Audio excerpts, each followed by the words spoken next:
inspiring Uganda.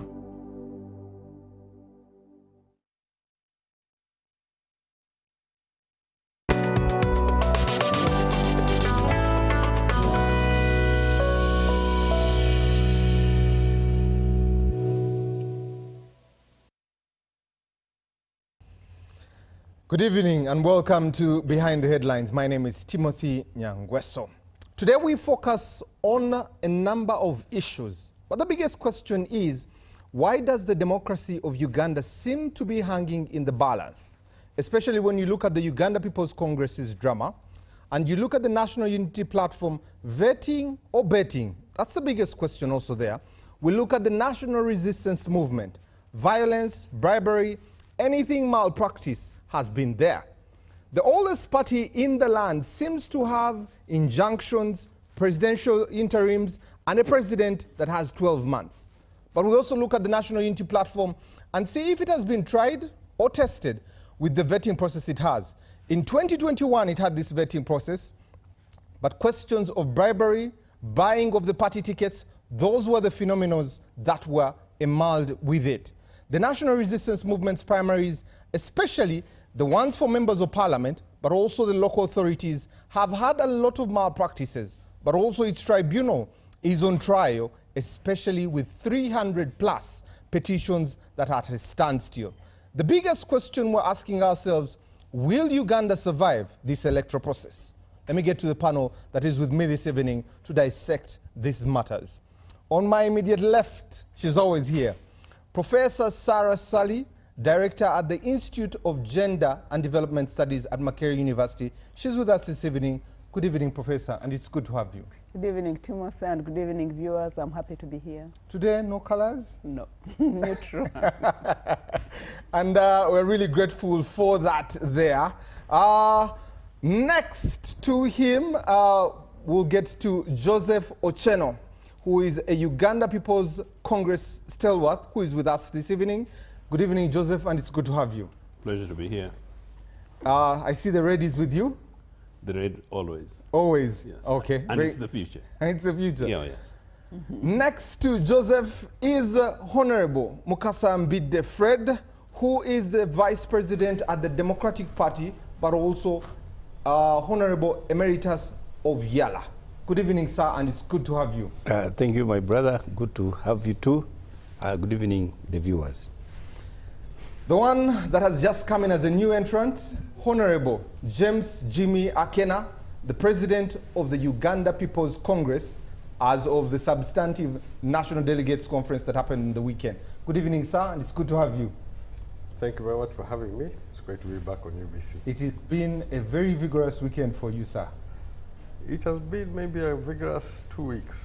A vigorous 3 weeks. Okay. Yeah, because a lot started below the surface before it exploded. I hope we can dig into that and be able to see how it goes there. So you can join the conversation, go to our YouTube channel, let us know what you think about this conversation, drop your comment or question there. We'll be engaging in that in a short while, but also on X, on that space, UBC, hashtag UBC Behind the Headlines, drop your comment there, let us know what you think. The number is 0709 60 25 92 for your comments both by text and WhatsApp. Let's get into this conversation. And I think it's only befitting that I come to you, Joseph, then come to Honorable Jimmy Akenna so that we can get clarity in here. And we'll start with the Uganda People's Congress. You had a case that was, a verdict was given by Honorable Irene Muriagonja, numerous attempts to see how you get to the presidency. You say that you won an election for the presidency of UPC, numerous attempts to get to the helm of it.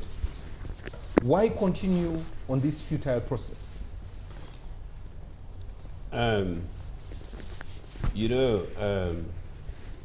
Uganda is still struggling to come out of 20 harsh years of ban on political parties, establishment and entrenchment of a monolithic one-party, a personal merit electoral system that UPC had to fight extremely hard and later joined by DP to try and seek to restore something that we managed following a Constitutional Court ruling on November 2004. Since then, obviously, you can imagine 20 years not in the bush, but 20 years possibly in prison and emaciated. By and large, like all other political parties, we've struggled. But fast forward, maybe out of that, the cultures that embed and entrench political parties and organizations, including values and practices, seem to have been lost across the country. It's not surprising that even the guys who've got perfect 40 years to mainstream it are still struggling, and sometimes rather laughably so. So the case that you refer was not my case. Mulegonje's case is the one in which Jimmy's alleged election of 2015 was challenged in court by Professor Kakonge and others. Jimmy's election was challenged in court. Jimmy appealed. The appeal took 4 years, rather a long time, but that's a slightly different matter. So Justice Mulegonje, in a very impressive ruling on September 2020, dismissed Jimmy's application and asked for order for fresh elections. It's really at that stage that I came into this. I came purely for the elections. I got myself nominated, I participated in the election, won the elections, and unfortunately, typically because of the seed of this, the election was rigged. I sought internal redress. It wasn't possible. I then. What do you mean the election was rigged? How was it rigged? The huge irregularities, and which I don't think we really have time for it. But anyway, I sought a judicial review in January 2021. I mean, rather March 17th, 2021, and since then I've been waiting. But amidst that, what was quite clear was that this election took place during COVID. It's good Jimmy is here, because Jimmy has occasionally asked that he did not see pictures of our election process. It was election by resolution December 2020 because of COVID. Nobody has challenged that in court. Unfortunately, the person who was declared was Peter Walubiri, and I've challenged that. But in the course of my challenge seeking a judicial review, I also sought a permanent injunction against my good brother Jimmy, seeking that he should stop presenting himself as president on the basis of the Court of Appeal ruling. So I wasn't party to that. I was simply following, one, the law and the Constitution of Uganda People's Congress, presented myself to members of Uganda People's Congress. I was duly elected. But as you know, I have sought, because of the line that you took, not to call myself president, so possibly the undeclared president, because I want to follow the Constitution of Uganda People's Congress and follow the law of this land. One, because Uganda People's Congress... Joseph, yes. Who elected you? Was there a National Delegates Conference? There was a National Delegates Conference, yes. During COVID? Yes. Okay. What is your intention to get the helm of the Uganda People's Congress? What idea are you selling? I had a program, I had a plan. It's very impressively the case that I sought from the delegates. In fact, I traveled around the country amidst that very difficult moment, that once elected, because we've not had an elected leader since Olaro in December 2010, and that the party was divided. My mission is to seek to reunite the party, bring it together, re-engage the membership, regrow the party membership, put a sense of clarity, reclaim the space for members of the party, make sure that we constitute the party structures across the country, build networks and build systems, reorganize and remobilize and clarify our programs, okay. Become part of relevant democratic opposition, put our programs to the country, and be able to present ourselves as an alternative to this NRM regime. Thank you very much. Honorable Jimmy, I see the smirk on your face. Quite a vigorous weekend to be able to have, you know, a Zoom, or I should say a digital era of a National Delegates Conference that had 3 resolutions. You talked about the Political Parties and Organizations Act. You talked about Article 1. There was a suspension of an article within the UPC, but there was also an injunction against having that Delegates Conference. Why did you have it? What was the purpose? The Delegates Conference was a decision I made the moment Justice Bernard Namanya gave his ruling. And that ruling, in a nutshell, says, I am president. I have been president since 2015, but seeks to deny, because I've been president for 2 terms, I should not aspire for another term. That's basically Namanya's ruling in a nutshell. Now, I want to correct some misnomers which are here. Number one, I was not sued for being wrongly elected, as alleged by my brother Joseph. In that case, it was Joseph Bossa versus Uganda People's Congress. And the Uganda People's Congress was under his president, Olaro Otuno. So Joseph Bossa, as vice president to Olaro Otuno, who I competed against in the 2015 process, where the district conferences concluded with my overwhelming emphatic victory of 67 districts. In the UPC constitution, you must win in 1/3 of the districts before you go to the delegates conference. I won in 67. I needed 37, but I won in 67 districts. Yes. My closest challenger came with 12. Then the next after that was 11. That was 2015. Then Bossa sues Otuno. Not me, I was not yet in government or in the party leadership. On the last day to file a defense on behalf of UPC, when no defense had been filed, I filed. And the initial process of that court case was, I was the wrong person to defend UPC since I'm not the president. But if you follow the politics of 2015, there was this creature called the Democratic, it was called TDA, Democratic Alliance, which protocol was largely drafted in the UPC headquarters. It was a baby of the administration then. And it ended up in the 2016 election as TDA go forward. And many of these leaders who we mentioned, Kakonge, Otulu, Walubiri, were key figures in the TDA. I felt that the TDA was something which was a poison chalice to all of us. And I pulled the UPC out of the TDA. It was a dramatic issue where they said I went to the headquarters in Naguru and I removed the UPC flag. And that was where the contention came. Because all those who went TDA, there's no TDA today. That TDA baby died. The UPC which survived was a UPC which I fielded and I supported. But by virtue of taking over this case, it now became my case, which somebody is now trying to claim a moral right. The moral issue is I defended the UPC candidates, and that is why you have UPC in parliament and in all local governments today. Yet Joseph here thinks he's doing justice for UPC. He's doing an injustice. This case was never against Jimmy Akenna. Jimmy Akenna took the bullet for the UPC candidates. And I'll take the bullet again and again. Had I not taken the bullet, UPC would have been wiped out together with TDA. And would be in this mental gymnastics that you had an election in December 2020. December 2020, I was concluding my campaign on a UPC ticket for a parliamentary seat, which I hold today. I am not playing an illusion or some game in some gymnastics here. We are struggling in the political arena.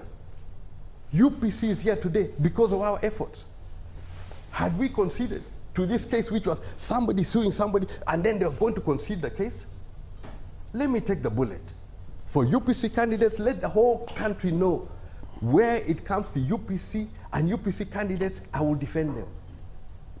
This case was not mine, but I'll take the punishment. Where I am under abuse, I'm being abused, that I'm doing all sorts of things. Joseph here, my brother, turns against me.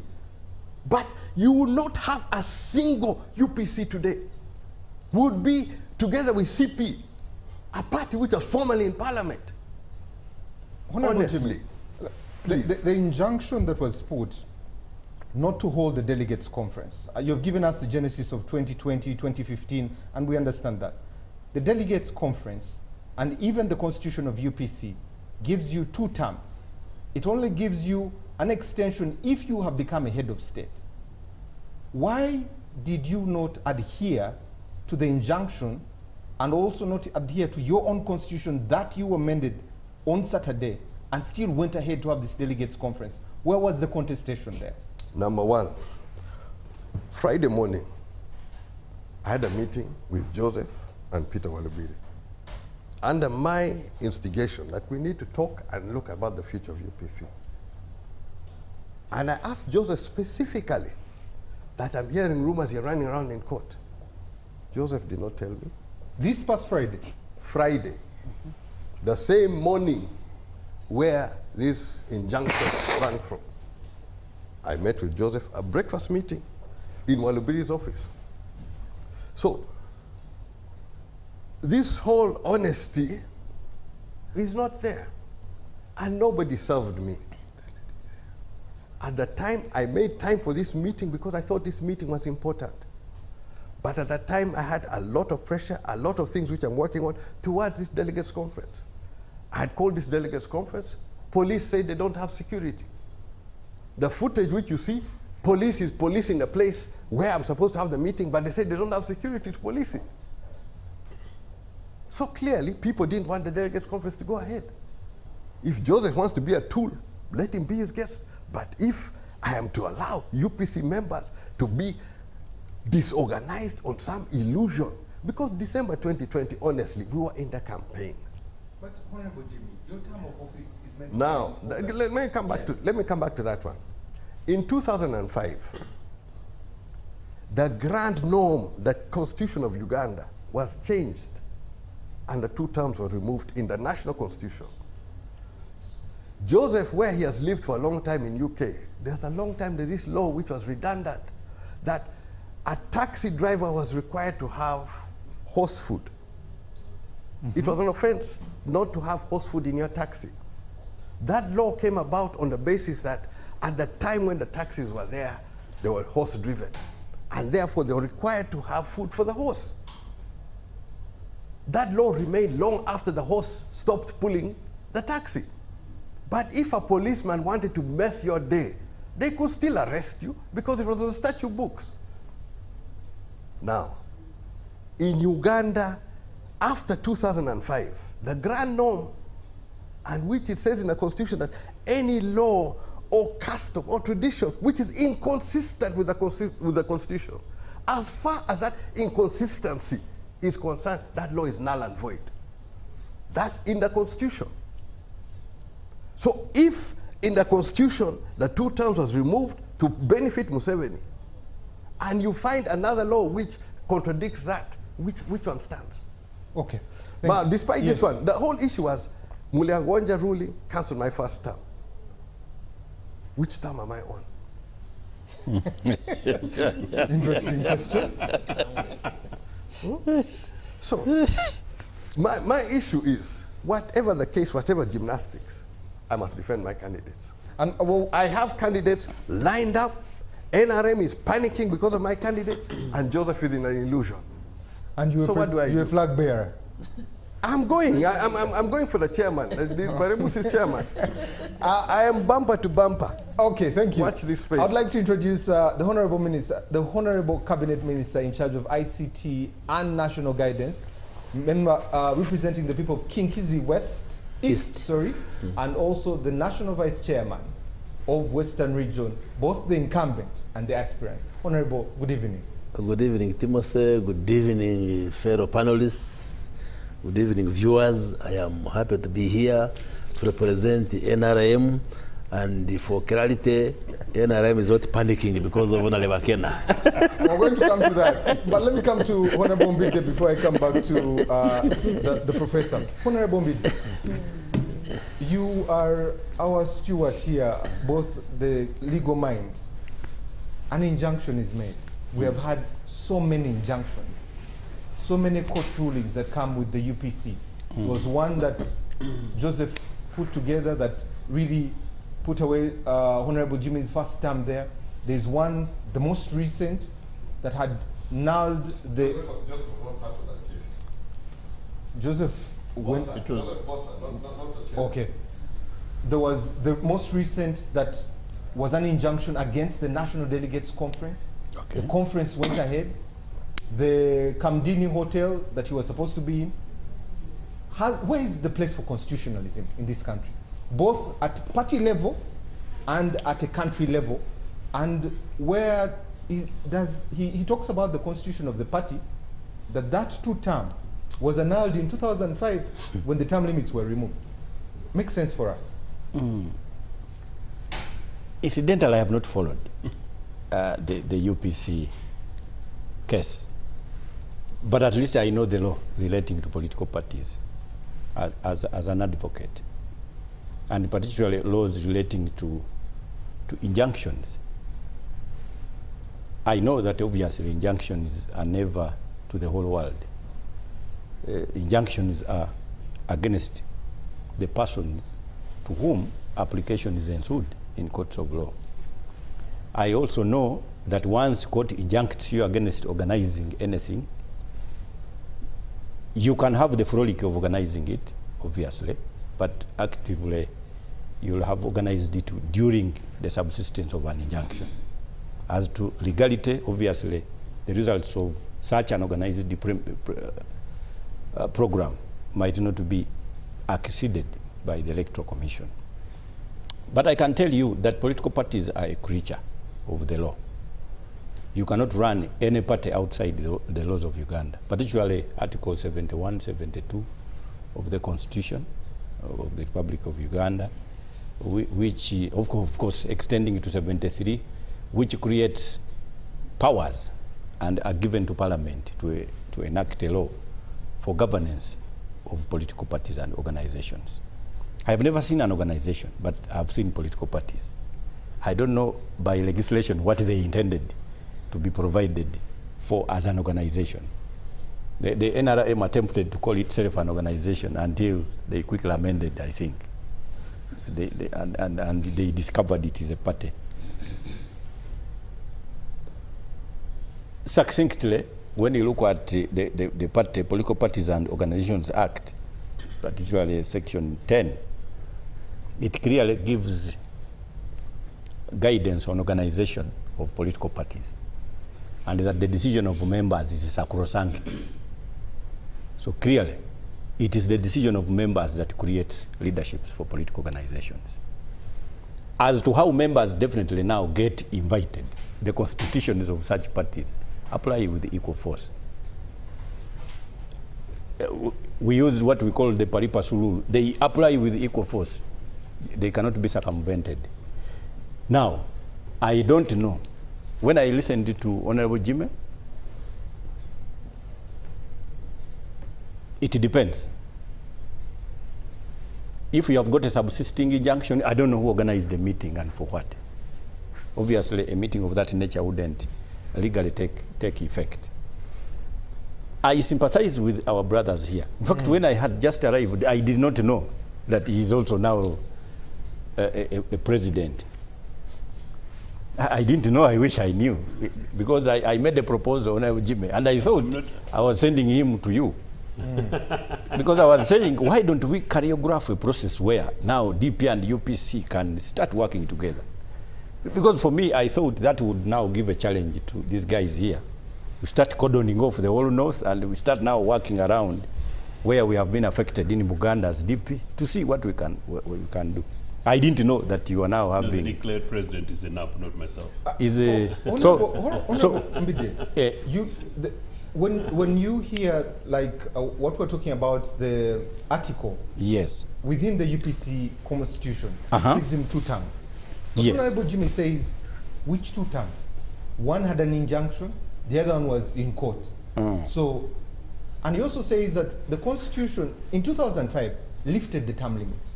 So he's saying, you know what, which term? Okay, obviously what one needs to do now is to obtain a copy of the UPC constitution. Now the only copy of the UPC constitution can be obtained from the Electoral Commission, certified. What it reads is what applies. But the substantive law is the Political Parties and Organizations Act. And I have seen people arguing, you don't have a constitution, you don't have what? No. Even if a party doesn't have a constitution, for as long as it follows Section 10. That's it. Because that is the substantive law. Even when we go to court, constitutions are not cited as laws. They are annexures of evidence. And that is how unfair So the it's process. the law and the constitution. So you look at the law, but you don't violate the constitution. Now the members must take a decision. And once you succinctly indicate to court that there was a decision formulated and made by members. Now, what now the constitution tries to look at is under your constitution, because it's a document that is agreed upon. Once it is filed with the Electoral Commission and anybody can access it as a document, because it is a public document once it is there. Once the constitution gives details of who convenes that meeting, if that meeting was convened within the precincts of what ideally is the constitution, which in totality is looked at as the document that reflects the alpha and the omega of the agreement of the members, then the decision is taken by that constitution, by that meeting. Then the injunction will carry the day. But now the injunction, it must be, first of all, I have told you I have not looked at their case. So the injunction must be in accordance to the prayers within the matter before court. So what were the prayers? What are they injuncting? the delegates conference not to happen. Which delegates conference? This delegates National conference. Delegates because Conference. Honorable Akenna has said it is an old case. So I don't know whether they were stopping an old delegates conference. But if it is this delegates conference, you can't hold one during the subsistence of an injunction, unless you set it aside, obviously. But depending on how it reads. There are people, I have seen oftentimes, there was an injunction there was an order before the Democratic Party conducted its elections in the last term. During that period, we had a national legal advisor who I think developed some kind of animosity between the leadership of the day.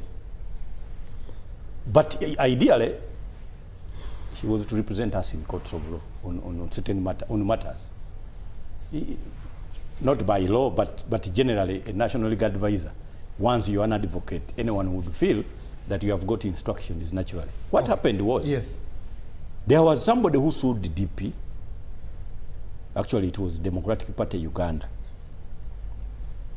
Obtained not an injunction, but then the national legal advisor entered into a consent agreement. They obtained consent orders against the Democratic Party, having the effect of even amending who is the Secretary General, who is it. If I did not run to court to overturn that, because it was not easy, but we generally, like if you have got a piece of land called Plot 10, Naguru, and you find two people in courts of law, each arguing it is theirs, and you are not part of the case. In terms of land law, you file objector proceedings. You say, now, people are quarreling over a matter that actually belongs to me and I'm not party. Let me remove my piece of land from their arguments. Let them continue. So in terms of law, what I did was to say, Democratic Party Uganda, that one is DPU. It is not us. So when I went to court, my arguments were that in terms of political parties, even when you are actually registering a political party, nomenclature is key. DPU and DP are completely different. So we had to make sure we overturned that order, that it applies. Incidentally, it is beginning to apply to a political party that has never been sued. That is how we survived. And people fled to NUP. Those that had generated that kind of confusion, they fled. I now hear they are again fleeing away from there. So I am telling you, you have to overturn. We have a problem in political parties. Members do not have a distinction between party decision and independent decision that they consider sacrosanct. You cannot belong to a political party and again continue with an independent decision. Once a party takes a decision, it applies. You either form a new party, or, for example, we have got a problem in the Democratic Party. where we signed an agreement and it turned out into a PR disaster for all of us. But if you don't agree with it, go away. If you don't go away, then keep quiet a bit. You start your war internally. Let me come back to you. Allow me to bring in Professor. Yes. Professor, when you see the woes of UPC, and you look at political parties in this country, and then you put the Ugandan, who has needs, but we have, like Honorable Jimmy Akenna said, the gymnastics within it. Is there a place for selfish interests versus the services that the Ugandans need? Can both be met? Wow. Thank you very much, Timothy. First of all, we didn't know that the issues in the UPC were that deep. So we are learning a few things from here. We thought things were very, very well packaged and very consolidated. Of course, it is, like people have expressed before, it is strange to, you wonder why or how a delegates conference could have been held without the knowledge of the sitting president, if at all he was a sitting president. So it's a very complicated affair. But what we can see is, of course, you have had arguments, and the arguments are actually legal contestations of what is legitimate and what is right and what do the people think. And then you are asking whether it's about selfish interests or service delivery. Of course, when people campaign, when you're talking about UPC, that is a political party trying to come into government. So it will be very much applicable in terms of service delivery. What do they have to say? And each of them, especially Joseph told us how he has a very good manifesto or agenda for this country, which we have not yet applied ourselves to because of the nature of the debate and the timing. But I imagine each of them has a manifesto where they want to take this country. So it will really be service delivery, if at all they are allowed to implement their manifestos. But I think what is available now, or what is being legally contested, is what is the legitimate position of UPC, because each of them seems to be right, and it has to be the courts to decide or to adjudicate the matter. But of course, if you go beyond the level of the presidency and those who want to usher in a government, and you come down to the lower level, you are really talking then about people who come in as representatives of the people by being members of parliament. Then there, of course, you go into issues of which arm of government should do what. Okay, if one has to do the legislation, and those who are supposed to be doing the legislation in parliament are also promising people about service delivery, then it becomes complicated because they really don't have the funds to do the service delivery, since that's the work of the executive. But of course, I wouldn't say it's about selfish interest. I think all the two gentlemen have made their case. We shall wait for the decision in court, but generally we didn't know that it was that bad or that serious within the UPC. And before I get to the Honorable Minister, political parties are meant to be special purpose vehicles for bringing Ugandans together. Yeah. Have they lived their lifespan? DP, which is represented by Honorable Mbidde, had its issues once the memorandum came out. FDC got fractured, gave birth. UPC, we're waiting for its twins. When you look at political parties, are they done? Timothy, I wouldn't say that they are done. I think, of course, you have this country being one, the independence being one on the vehicles of political party organization. Then we have a period where political parties are banned during President Idi Amin's era. We had military rule, so you have less political party activism. Then, of course, we return back to political parties with President Obote II, the second phase. Then, of course, we go into another crisis. Then, of course, we are ushered into the NRM, and at that time, it's largely individual merit. So then from there, of course, we go back to political parties. I think the history of political parties in this country has been interrupted many times. So, of course, some commentators say that even by the time we got independence, really, political parties had really not taken deep roots. Because for a long time, Africans were excluded in that kind of organizing. They were allowed in much later towards independence. And so you had people coming in or still operating within the mode of their big men, their big tribal men. And that's why, in spite of parties being there, people ask who is coming for us and from where, okay? So the individual remains prominent even within a multi-party dispensation. So of course, thereafter we go into individual merit, and then we are returned back into multipartism.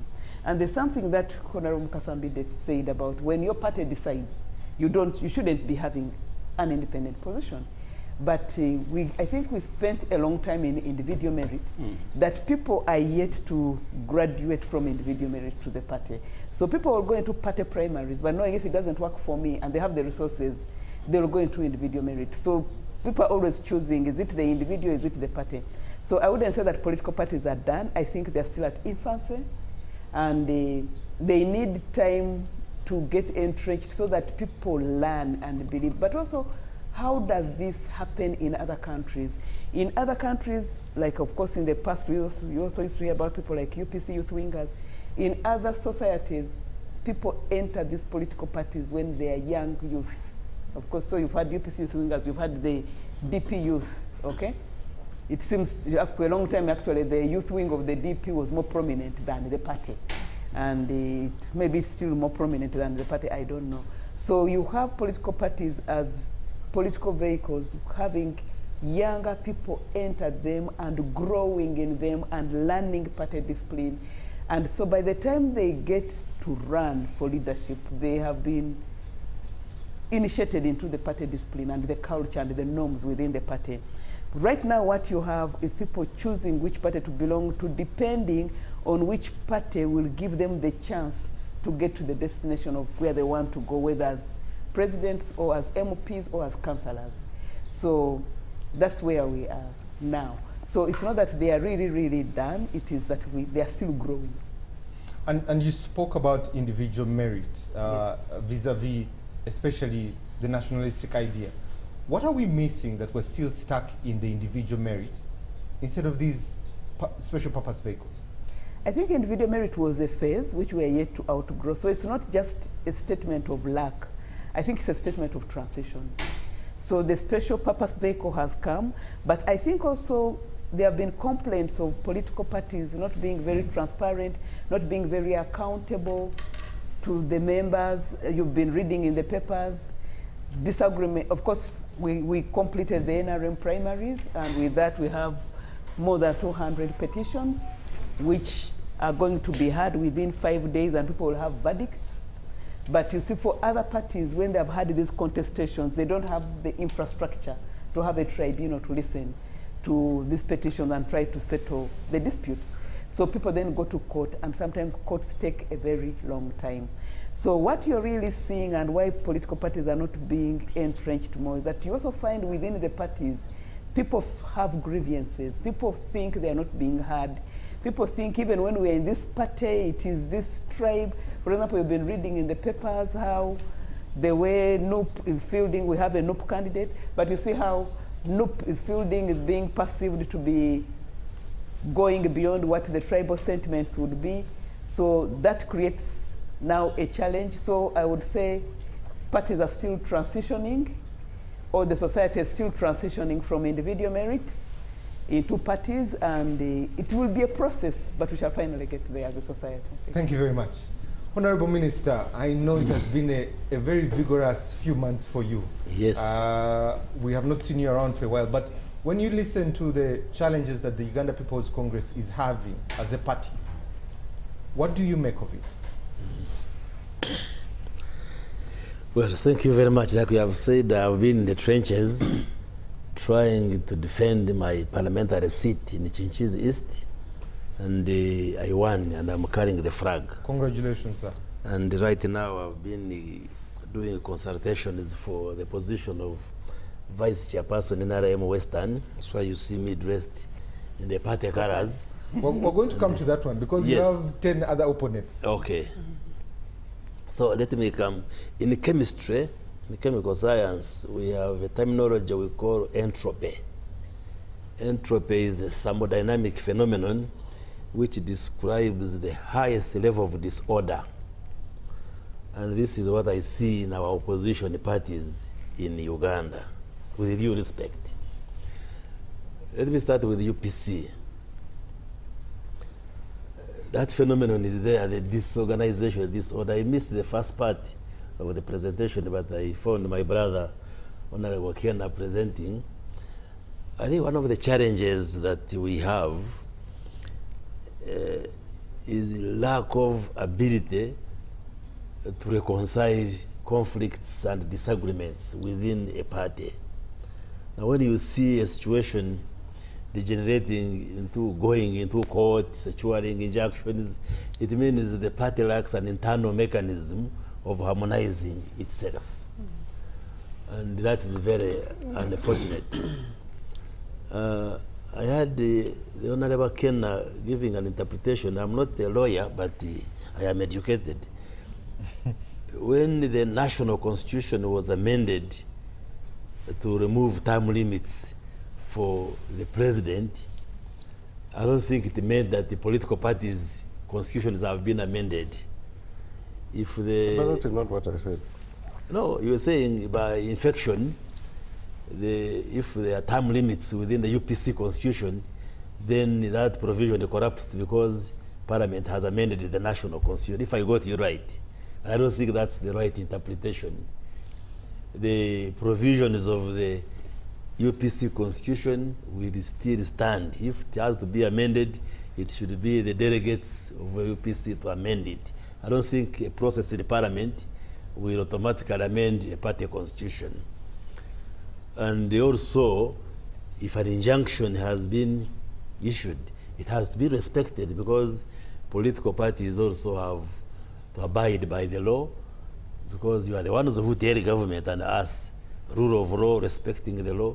So if there was an injunction stopping you from carrying out an activity, then you have to vacate that injunction before you can proceed if you have to act legally and so forth. So the decisions and outcomes of that event may still be challenged if at all the convention or the conference took place in violation or in defiance of a court order or an injunction which has been issued. But my advice would be, find a way of sitting as a UPC house and reconcile yourselves from within the party.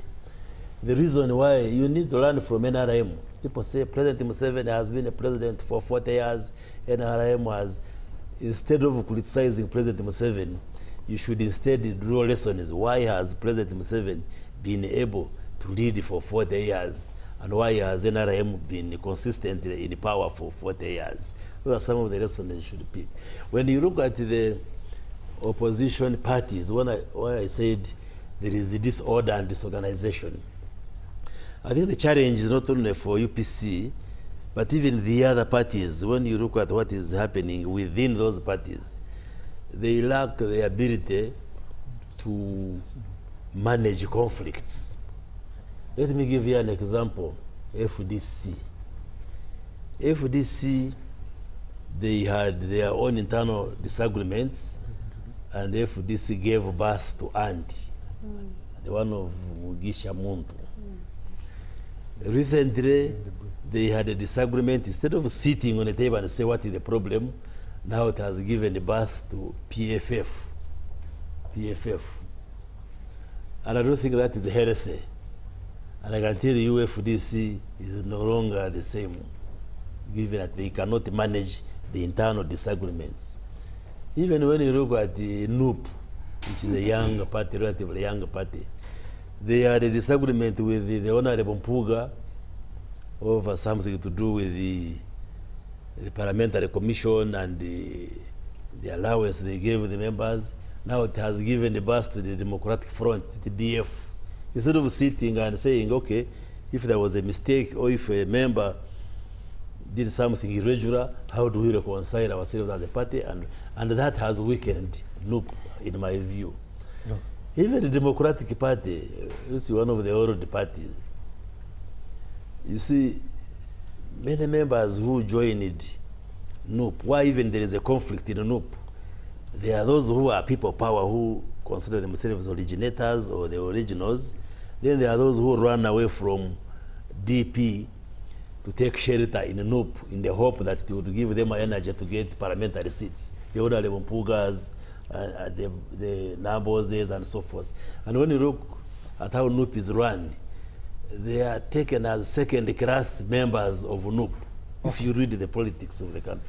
So, and all these do not strengthen our opposition parties. As NRM, we believe in building a multi-party democracy, in strengthening opposition parties. That's why, for instance, we agreed with a proposal for the state, for the government to fund political parties which have representation in the parliament so that they get strong. But they are all suffering from this challenge. In medicine, we have diseases which we call autoimmune diseases, where the body destroys itself. The body cells react against themselves and the body destroys itself. So the opposition parties seems to be suffering from that political autoimmune disease where there is self-destruction. Unfortunately, sometimes they want to blame NRM, but it is something that is a problem amongst the parties, and my advice would be they should build institutional mechanisms of how to resolve and manage contradictions and conflicts so that they can become durable and strong political parties. Otherwise, the way it is now, I can only pray for you. Just a comment from you, then I'll come back to the two gentlemen so that we can wrap up UPC. Yes. Maybe for purposes of the viewers, let us also interpret to the people what the Honorable Baryomunsi calls disorganization is actually a result of two major principles. The first principle is a strategy by the NRM. Then what now befalls the opposition parties is a result of that strategy. The strategy of the NRM government, we can succinctly call it the neo-patrimonialism, where the state actually, you cannot even call it a state, where person is in government, use the resources in government to acquire loyalty from the population. That is number one. You have seen even how President Museveni has been moving around to investigate whether loyalty has been actually acquired under the PDM. That was a personal assessment. Otherwise, you would not find the president trying to assess the operationalization of a process. Who else is going to receive the report if the president is himself the assessing officer? So Cabinet now that is one. Cabinet will discuss the report Of the president. Yes. Then he chairs the discussion. Okay, gentlemen. So that is number one. And the resultant effect of that neo-patrimonialism is actually also in your medicine called dichotomization. Now, because now that is the result. Please allow me come back to the, let me come to the dichotomy there, but allow me come back to both Honorable Jimmy and Joseph. Joseph, is it for the benefit of the party that these squabbles continue to happen? And why are you continuing to push in the direction you are pushing? Of course it's not. Whose benefit is it? It's of course to the disadvantage of the citizens of this country. And on this panel, I can say that possibly, with respect, I'm the most experienced campaigner on issues of pluralism and democracy, including the fundamental rights and freedoms of the people in this country. Of course it isn't. And I can't wait for such a time when UPC would be the traditional national vehicle to push an alternative program in this country to deliver for the citizens of this country. But just very quickly, internal contradictions in political parties are not new, nor are they necessarily exceptions. Like Sarah and I think my colleagues have suggested, it's basically that you have mechanisms. They happen all around the world. Let me put a concern before you. The relationship between the UPC and the NRM, with the allegations or the skepticism that is outside there, that you would like to benefit from it, what would you say about that? Benefit from what? Me? A relationship between UPC and NRM? There's a relationship. There's a relationship between DP and NRM. Would you like to benefit from that? Would that be the intention behind it? You can ask Jim about that. I don't know. Will you kill the relationship? I don't know of any formal relationship between Uganda People's Congress and NRM. But let me say this actually. If anything, that is one of the fundamental challenges we have in the party. Actually, that's one of the internal contradictions, because that's where I was going to go. Issues of strategy, issues of policy, and issues possibly of ideology. And if one of them is the alleged arrangement between Jimmy and some members of his team with Mr. Museveni's government, and they fail to sufficiently persuade the majority of the members that that exists and of what benefit, that is a matter really for them.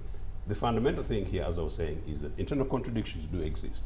Uganda National Congress, which is basically the parent body of UPC, ever had its former president expelled. Ignatius Musazi was expelled in 1959 by our delegates conference. And guess what? That is how Milton Obote, the father of the nation, became the president of Uganda National Congress in 1959. But you know what Milton Obote did? At the delegates conference in Bali, he wasn't even there. When he was summoned, the first person he went to was to Ignatius Musazi in Bali to consult with them, to confer with him, and to make sure everything's okay. Musazi gave him the blessing. It's really about this culture that our colleagues have been talking about and the mess we got in the country. And I'm glad you've given such an example. But let me Wouldn't you be extending an olive branch? Honorable Jimmy is here. Council Dennis Akenna is also there. Wouldn't you be extending an olive branch for the betterment of the party? You ask me too many questions and you don't give me enough time to respond. Of course, and I told you that actually I stood on a platform of unity, I stood on a platform of reconciliation, and I stood on a platform of making sure that we regenerate the Uganda People's Congress, and that was in 2020. In any case, as I said, the case that Jimmy refers to in 2015, I wasn't a party to this. In any case, Jimmy possibly knows that from about 2017-18, when they had their disputes, I was away actually, I was abroad. I made a huge amount of effort, including sending senior national decent figures to try and talk to both Jimmy and Willoughby and the team, to try and seek national reconciliation. So I can't wait for this party to reconcile, come together. But my point is this. Uganda People's Congress is a political party that believes in the Constitution. What happened was Jimmy and his team breached the Constitution. Jimmy was referring to the 2015 delegates conference in elections. It is true, the majority of the district conferences had nominated Jimmy as a candidate. Jimmy, with his group, whoever was advising him, decided to call for a consultative conference. In that consultative conference, they constituted themselves into delegates conference and elected Jimmy president. The other group went to court and challenged that. And that has been the basis of the whole thing. What Jimmy needed to do then and what Jimmy needs to do today with humility to simply say, look, I made a mistake, I broke the constitution of the party. Colleagues went to court, I have been found wanting, let me come back with humility and we come back together. Okay. Instead, Jimmy is now digging in and referring to members of parliament, and I need to say this, that he has members of parliament, other people don't. And UPC, we don't control, we don't own people. Jimmy found members of parliament. When Jimmy and I came, there are actually more people associated with UPC in parliament than there are today. Now, we need to reconcile together, reconstitute ourselves, respect the constitution of the Uganda People's Congress, the constitution of the country, engage our leadership, membership, but with a clear leader with a mandate. Okay, thank you. Let me bring in Honorable Jimmy. Honorable Jimmy, the amendment is that you have 12 other months as president there. What is the intention? What do you plan to do? And why did you go against the injunction? One, I met with Joseph the morning of Friday. Sorry. Stop. Before Friday, you fired most of your executive, including your Secretary General. There is a press briefing that you did. Yes, I did the press briefing. The only letter which you find in circulation was 3 members of the Electoral Commission, which I signed. Yes, at the press briefing, I got a bit riled and I shook my cabinet. So it was a slip of the tongue? No, it's not a slip of the tongue. I'm deliberate in what I'm doing, but let's get back to where we are. One, I want to correct Joseph. These people did not go because I breached the Constitution. I breached the Constitution because they went to court to undermine. Get the thing right. I told you, Bossa went and sued Otunu. That is why it was Joseph Bossa versus UPC. The delegates conference, which was supposed to elect after the district conference, had already been postponed indefinitely. Now, there's a very important issue which Mukasa Mbidde raised. I am not party to the dispute of Joseph Ochieno and Walubiri. Their dispute occurred in December of 2020. December of 2020, I was with Chris Baryomunsi in the trenches. We are finalizing our campaign. With Chris, we entered parliament at the same time. Yeah, absolutely. We've been in parliament together these 4 terms. He's going for the 5th. I'm not going for the 5th. You're going for a bigger... I'm going for bigger. Why are you leaving But me we've been in behind? parliament. Why are you We've been leaving? in parliament. Yes. December 2020. December 2020. We were already, the political parties were all engaged. Presidential candidates had been nominated. Parliamentary candidates had been nominated. Everybody had been nominated. We were campaigning. So their dispute was not to play part in politics. I don't know what they were doing. I'm not party. I say, you people, you deal with your issues. Me, I'm a political animal. In 2020, I was in the campaigns and I returned with results. Then December 2020. December really. December, what political party has an election for president in December? When nominations for presidential candidates took place a month earlier. You're not in the game. And this issue where Joseph says, I want to have manifesto. I'll tell you, everybody who is on the ground, your component, you know them for the last 2 years. They are moving around. Joseph and his friend Walubiri are in illusions. They're not on the ground. They've never been on the ground. But they want to paralyze the party, they want to hold the party. Now this issue, I was with Joseph that morning. We talked about UPC. Instigation, he said, I don't talk about, I instigated that meeting, we had the meeting. And I asked Joseph a direct question, he didn't answer me. Now, my lawyers are known. He knows my lawyers because he dragged me in his case of December 2020. I'm not party to it. He dragged me in his case. He knows my lawyers. My lawyers are not there. But there's a lawyer who said he's representing UPC. And that is where the issue, where it was now granted ex parte. I have not been served. I read that thing after the event. Because I asked, when this first court ruling, which gave me, now Justin Namanya says, I am president. I have been president. As president, I had 3 weeks to the end of my term. Yes. And then he says, I cannot be nominated for The third term. for the third term. I cannot be the presidential flag bearer. But what job do I have to do? If I have 3 weeks and the court has confirmed my presidency by name,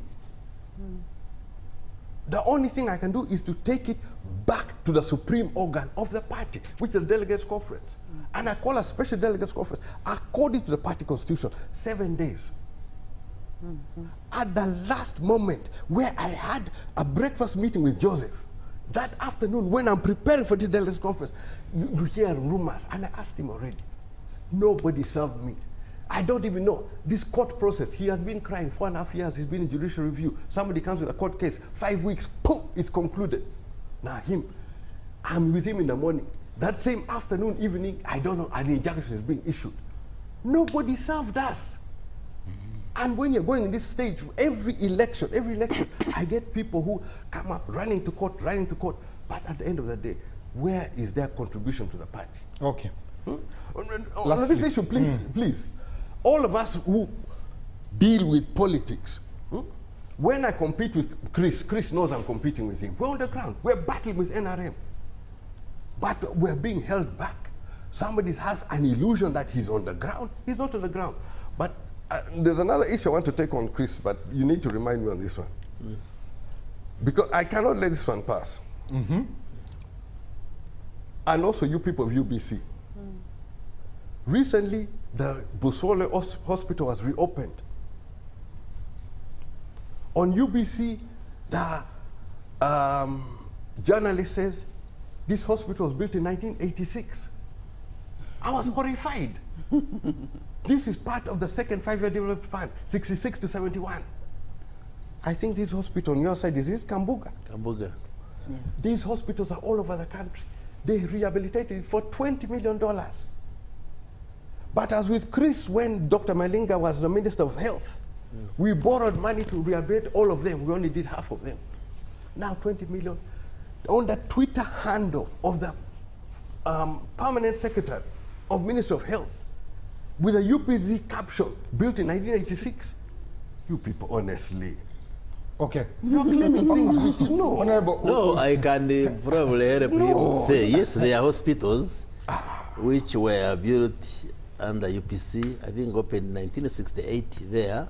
Most of them late 60s and into that early 70s. defines the glorious past of UPC. But UPC can't be a part of the future, unfortunately. Okay, let me read some messages. That Why have you come claim in. what is ours? Let me read some messages. And When then you claim what we did. please allow me to read some messages. I would like, thank you, Timothy, for the show. I thank you for the guests that are there. I would like to say that the president is running this nation with an iron fist and the army.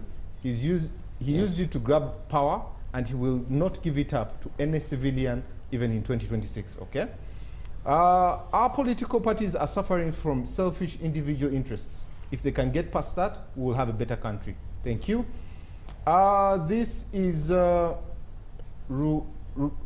Kene from Mutungo. He says, thank you for the show. How will UPC ensure that representation and inclusion and marginalization of groups and women and youth with disabilities in these decision-making processes?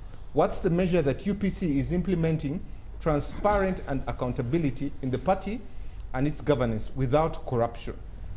Okay. Thank you, Timothy, for the show. I am Lydia. I'm watching you from Ginger. My comment goes to directly to Professor. Uganda needs some political development studies to ensure respect of humanity. Our people should understand that there is life after ballot. About nomination drama, party wars, let all stakeholders be accountable for the outcomes of the entire electoral process. Okay. Honorable Jimmy Akenna, you are very right. Now that you have won the case against your opponents, we now need to see you fulfill the promises you made to the youth of Kaberamaido district. We're ready to vote for you this time to come. This is Omoding Justin from Kaberamaido. Okay. Good evening. Lastly, this is Wanyama from Mbale City. Please let Honorable Jimmy give us an appropriate update on what it is now. Since the roadmap of 2026, there is no clarity from it. But also the fractures we have seen in FDC and DP that have formed other parties. Won't this happen to the UPC? Okay? Let me leave it at that. Let's take a quick break. When we come back from this break, we'll be digging into other topical issues moving forward. This and more after this break.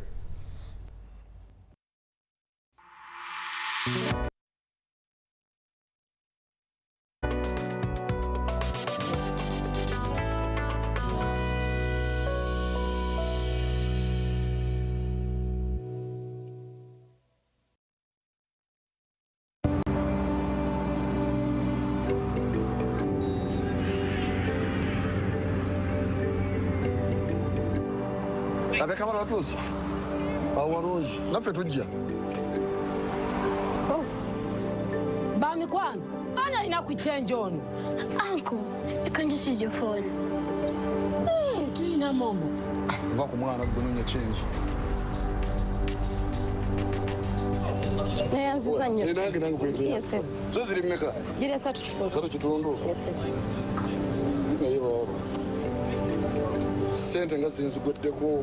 But uncle, you can't get from your phone. Let's keep on playing your bodies. What do you mean?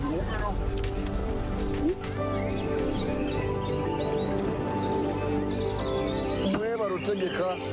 Nze no bora bankoye. Va kumacha ndi mu shopping. Juma jangu yambe ku munno muti kule ebintu. Muri mutya?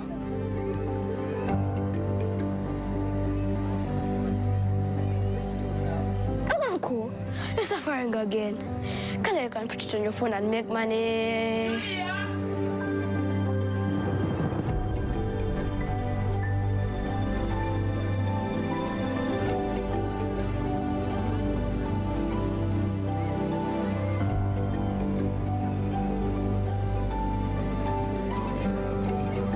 Bye-bye. Don't worry, don't. What does all work? Thanks for Baraba. Bit, and Bomba was Charuao, but get them on the home. We are going to situation here. Kande te kando. Hey. Wait, I go to Tambura. When the world told her. Saying, I don't know, no coming.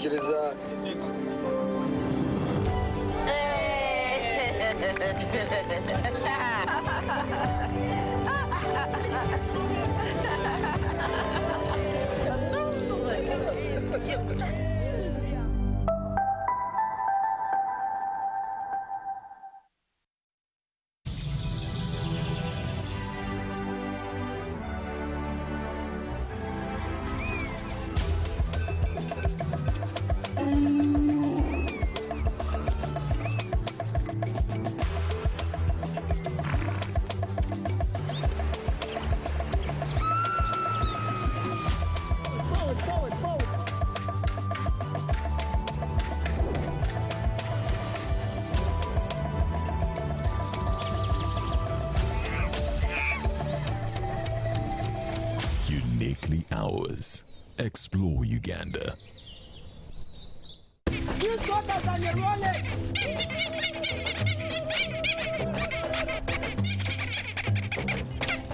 Bobby, again, what's this drama? Drama? Colleagues, elections for special interest groups are calling. SIGs, elections. Youth, PWDs, elderly. It's time to vote for our leaders. June through August. From village to parish to district to nationals. Youth, PWDs, elderly. It's time, go vote your leaders. No! Elections are supposed to be peaceful. Easy vote, okay? Youth, elderly, and persons with disabilities. It's time to choose our leaders. Let's show up and participate in the special interest group elections. Starting June through August this year. Your vote, your voice. My vote, my voice. This message is brought to you by the Uganda Electoral Commission.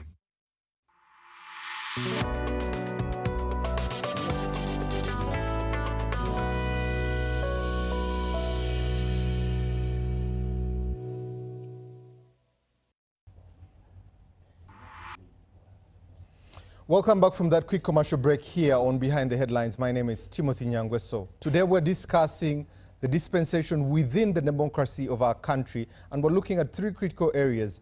We're looking at the Uganda People's Congress, we'll look at the National Unity Platform, but finally we'll end it with the National Resistance Movement. I am joined by the Honorable Minister, the Cabinet Minister in charge of ICT and National Guidance, Honorable Dr. Chris Baryomunsi. I'm also joined by the Vice President of the Democratic Party, Honorable Fred Mukasa Mbidde. I'm also joined by UPC, Uganda People's Congress stalwart, Mr. Joseph Ochieno, and also Honorable Jimmy James Akenna, the flag bearer for the presidency of the country, but also the president of the Uganda People's Congress. In the studio also now, we have been joined by Alex Waiswa Mufumbiro, the deputy spokesperson of the National Unity Platform, but also an aspirant for the flag of Nakawa East under the National Unity Platform. Waiswa, you're very welcome. Thank you for making time. I am humbled to be here and to join the panelists in discussing matters of national importance. Thank you very much. And we are on all UBC radios and all UBC sister television stations. We're also streaming live on X.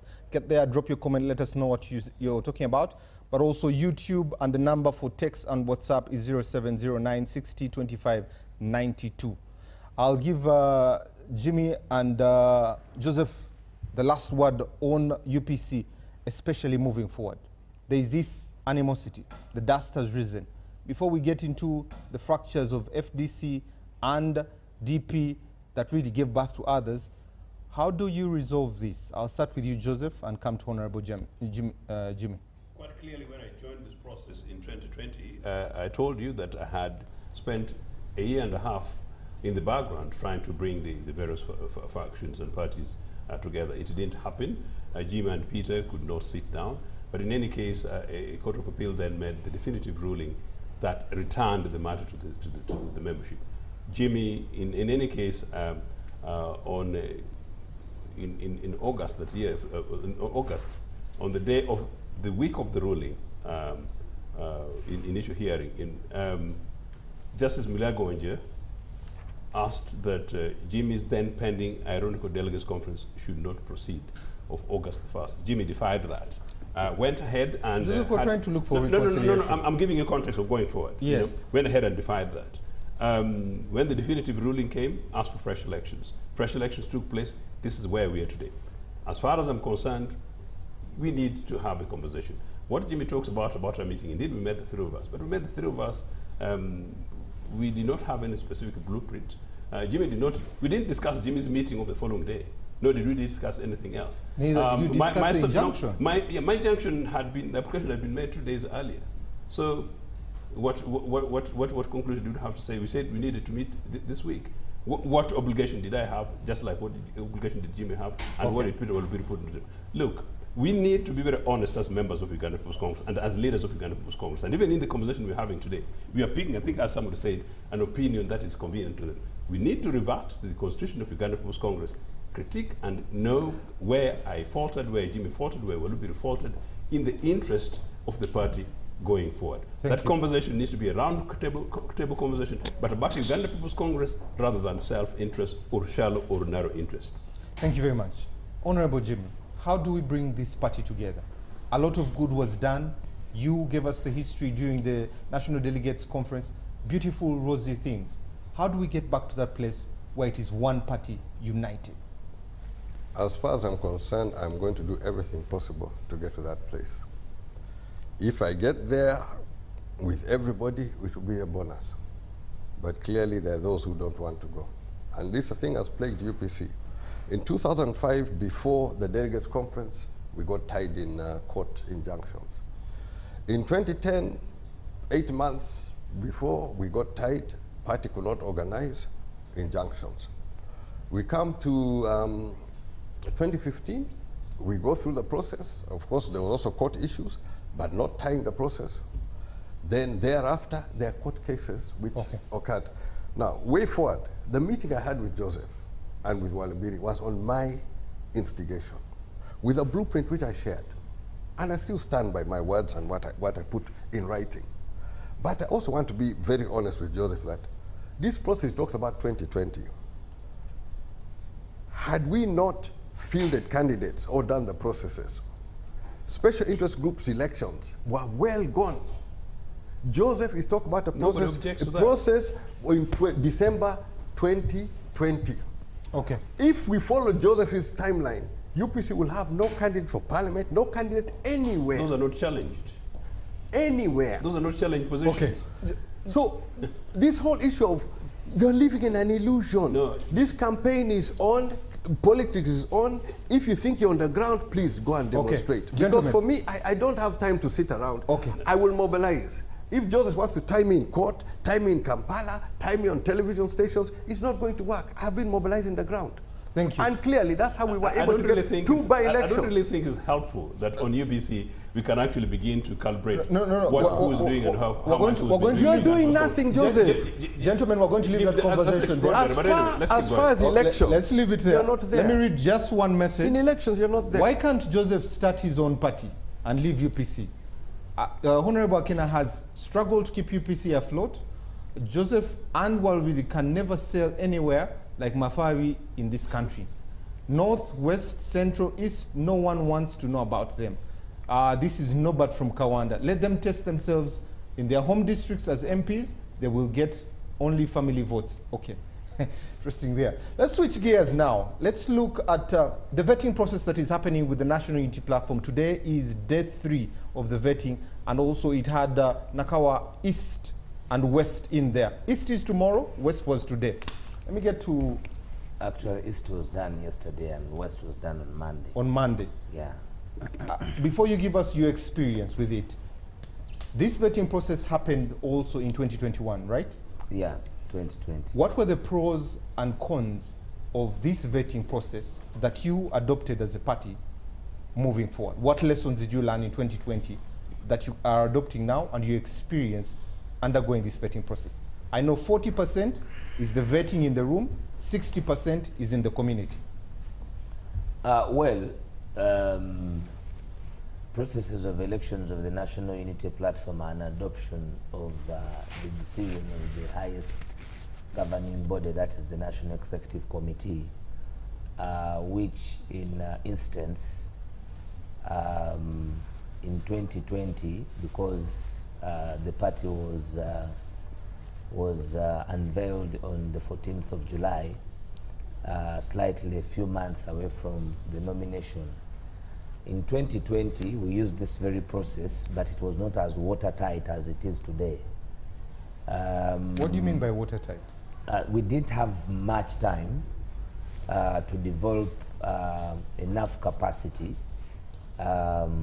with our processes and system like we have had time now, because I have told you that this was an adaptation that had been carried forward from a political party that was not that vibrant and with membership. And in 2020, it was more about who was available to hold our flag, because many people had been dissuaded as a result of the court case about the political party, whether it was actually going to participate in the that forthcoming election. It was put in a balance. So there were so many people who were left to the banks in fear of whether they would join a vehicle which would not take off. And of course, we given the timing, we had a few lapses here and there that we have been able to work around and make sure that this time the person who comes out as the winner, not only is he the winner in the minds of the people who carry 60% as a result of our belief in the people power as our foundation ideology. And today it is different. First of all, in the other election, it was 50-50. It was 50 in the vetting, it was 50 in the populace. Now, the National Executive Committee, in these new rules and guidelines, the population, because we are anchored on people power, will have 60%, and then this will be 40%. Now, that is part of the changes that are different from 2020 to where we are today. Of course, also there has been a change of members of the commission. This is a new group of people, being that those that were head of the commission were arrested and kept in coolers for some days. Some requested to be assigned other responsibilities. And we believe now it is more of a developed system, which is anchored by a new membership of the Electoral Management Committee.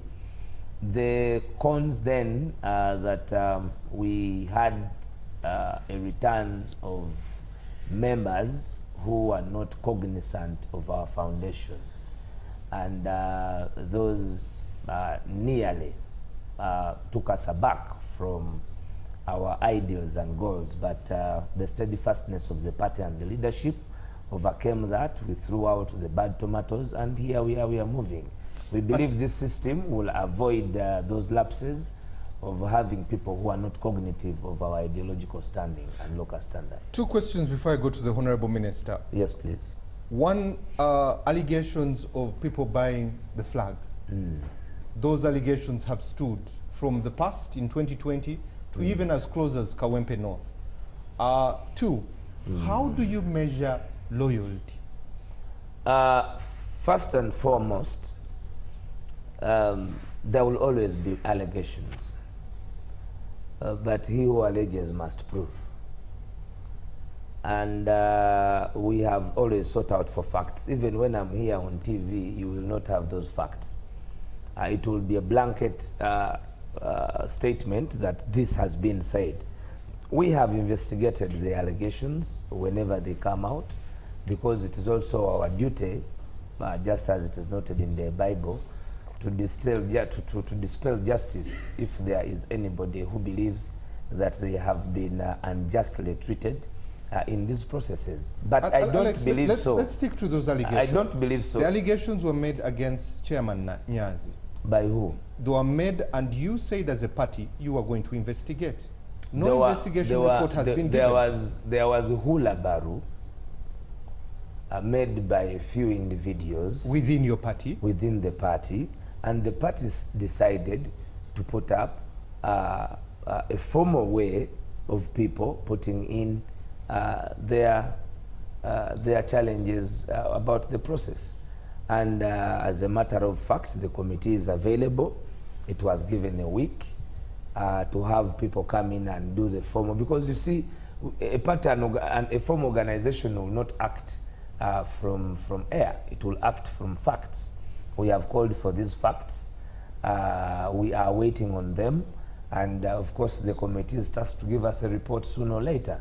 That will come. But as of now, you cannot castigate anybody of being at foul play without people bringing up facts. You know, this is a very disturbing period in politics.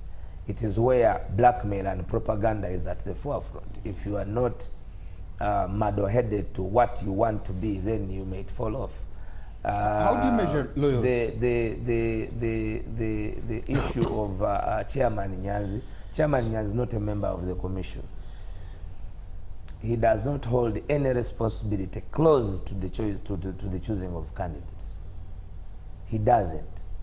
His docket is as far away as you can imagine.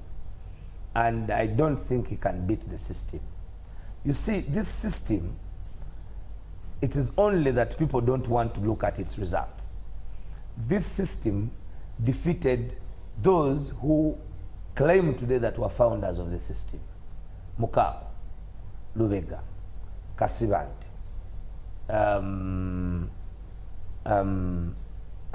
and others who did not get the ticket even when they were very close to the party leader. You all know about Patrick Omujuka. These 5 years, people have been lambasting my party president for not having overwhelmed the system and given the card to his own person. Even his own brother, Eddie Yahweh, did not get the Chira ticket. Okay. Now, those who mind to know the truth will always give it time. In this process, how do you talked measure about loyalty. Now, loyalty is not to the party. Our core values as a party, loyalty is one of the pillars. And loyalty is to the struggle. Loyalty to the struggle. Because you see, the National Unity Platform is not faced with challenges of procedure in modus operandi. We are affected and challenged by the system of those we are playing with in the field, in that we are pushed to always have ways of survival. For us, it's about survival. How do you survive in this political terrain? Okay. When you are being pounded, hounded, arrested, murdered by those that you are competing against. But now, this is your when you are process. a political... Yes, I'm saying, even in our internal processes, let me give you an example, for example. We had internal processes of 1 village, 9 youth, 1 umbrella. And this was youth elections. We agreed, first of all, we were organizing the first function at our party headquarters. That is when the military came and invaded our party headquarters to stop us from continuing with our election organization of the young people. Okay. We engaged with the police. Wait, because you spoke about internal processes. We engaged with the security operatives and the electoral commission. We agreed on a date that across the whole nation, we will be rolling out the 1 umbrella, 1 village, 9 youth. You know what happened? In our own internal processes, they were dispersed. Young people were arrested. They were clobbered across the whole country. Now, when you are dealing in circumstances where you are running an organization that is tussling out to survive from the bruteness of the rivals, then you need to act differently according to those different times. Okay, so the loyalty is not about to individuals or to the president. It is about the ideology and the struggle of what we must overcome no matter what. And that is why because of loyalty, people have lost lives. Thank you. People are in prison. Allow me bring the Honorable Minister. Whatever they are doing. Honorable Minister, the NRM had an electoral college before you got into this system of lining up that you had. When you hear the vetting process of the National Unity Platform and look at your electoral college, what do you make of it? Well, from what Alex is describing, I think there is a lot of subjectivity in the way they eventually give you a flag.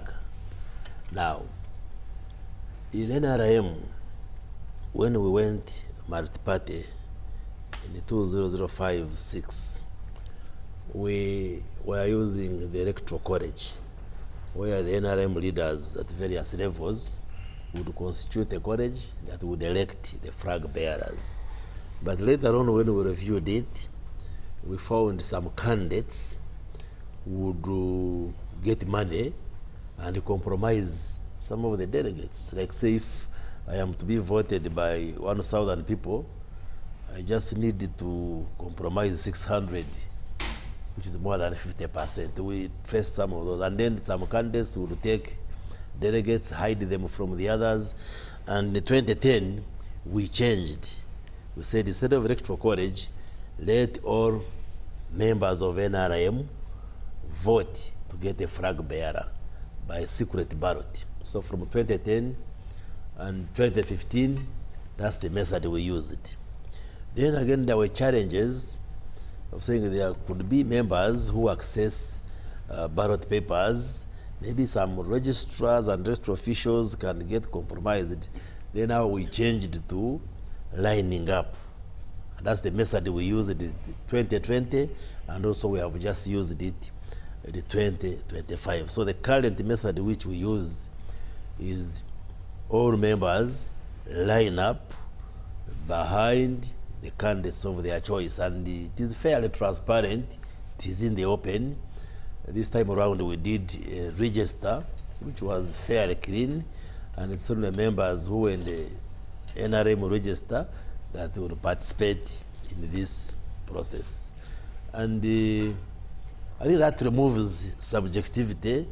That removes what I see in NUP. It's like you must, much as they say it is loyalty to the struggle, but there is an element of loyalty to leaders.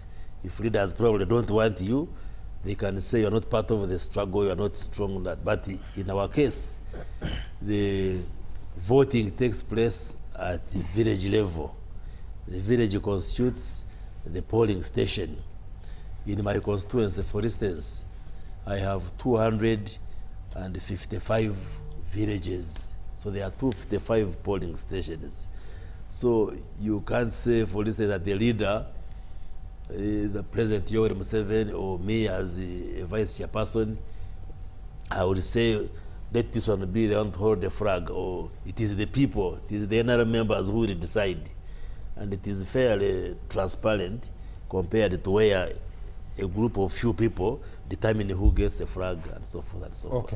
So if you have to draw the comparisons, I want to come to you, Vice. if you have to draw the comparisons, I would think the ours in NRM is quite participatory. It involves many members, and it is more objective than leaving it to few people to decide who gets a flag.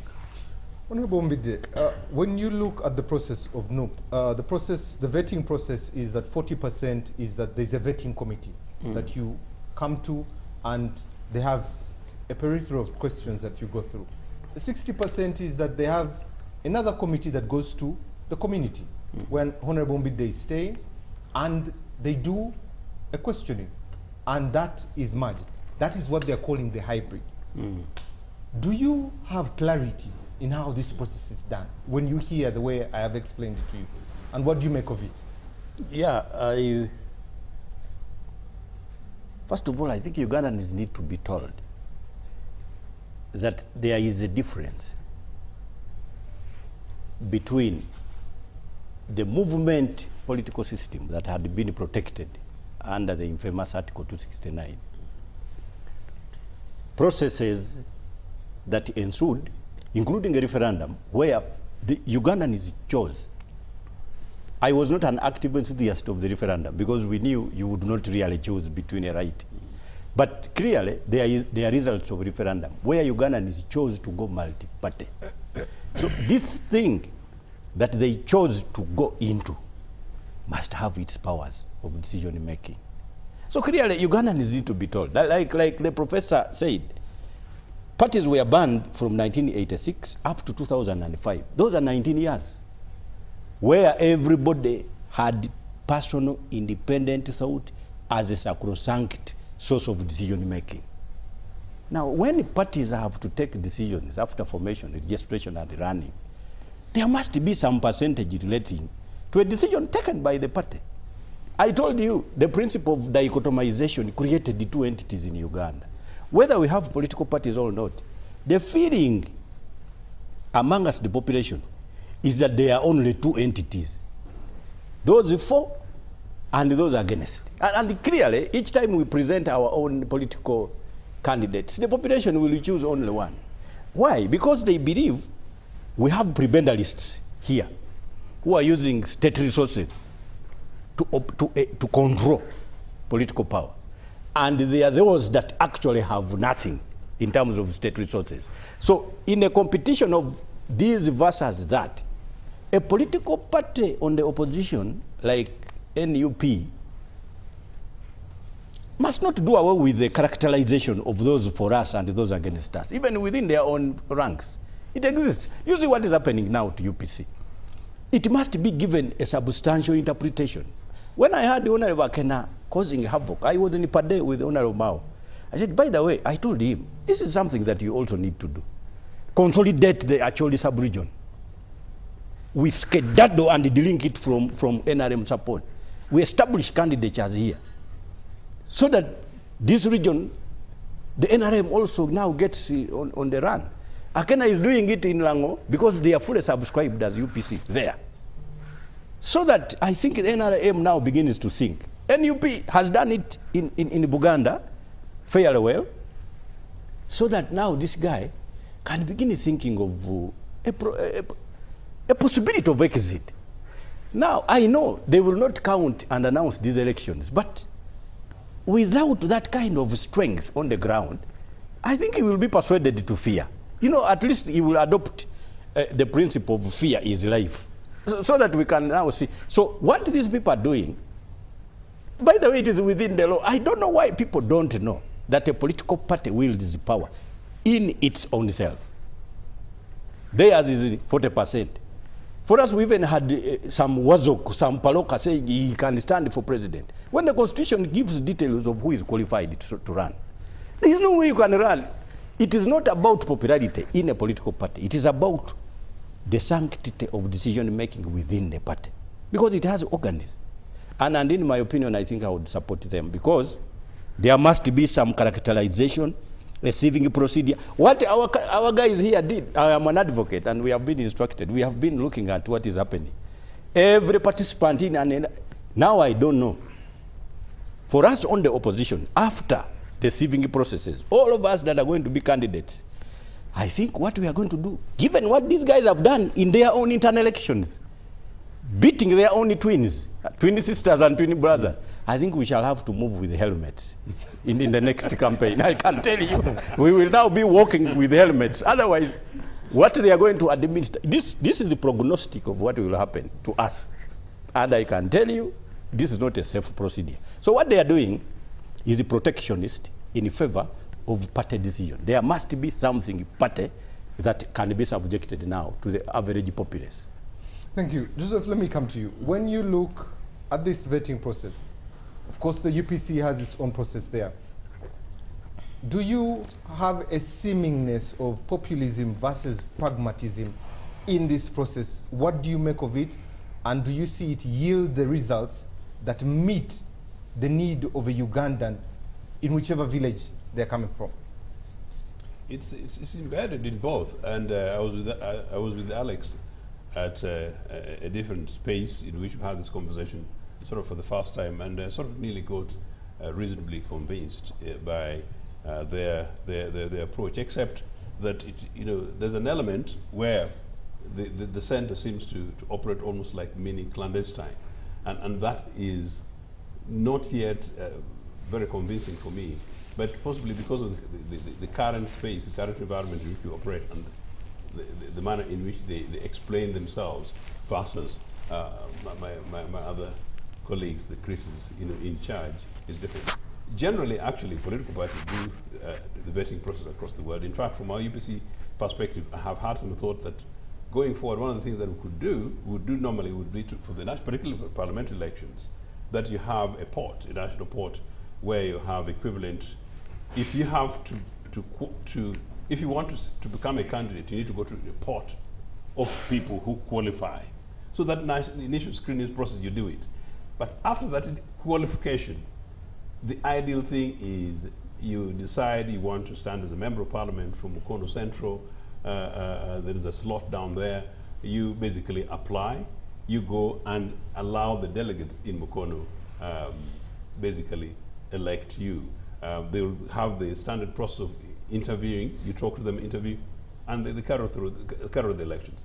Number two, the Chris's approach of standing behind people, I think is rather archaic. And Chris, I really hope this is something that you guys review. Whatever the results it gives you, I think it's really, really traumatizing, particularly to the average ordinary citizens, who I think is almost like a trauma at the park. But it delivers from your perspective.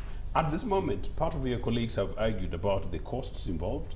I'm not quite sure if and when we settle the politics of institutions and systems and respect of the rules and the laws, and I've been a party to many of these things, obviously, in different kind of spaces.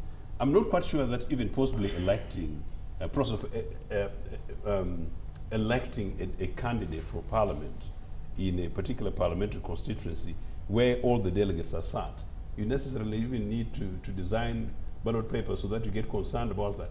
If systems are working, if structures are there, if the delegates lists are there, if we've knocked off this monolithic me, myself, and I kind of stuff, there's no reason why the chairman of Shimoni zone does not call a meeting with the list, delegates list, go through the entire process, cut little pieces of paper, count them, everybody else counts and sees, and then you return a member of parliament. These things happen around the world.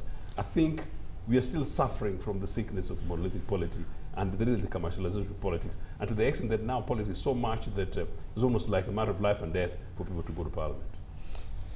Honorable Jimmy, when you listen to what Alex has said, but also listen to what Honorable Chris has said about when they came from the electoral colleges, what challenges they experienced, and you as the UPC, they're a new party, 5 years, you almost over 50 years in there.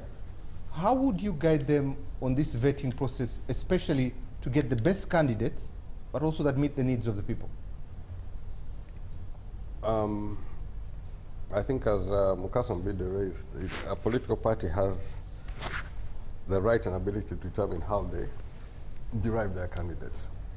So I cannot really enter into so much on how the National Unity Platform does theirs.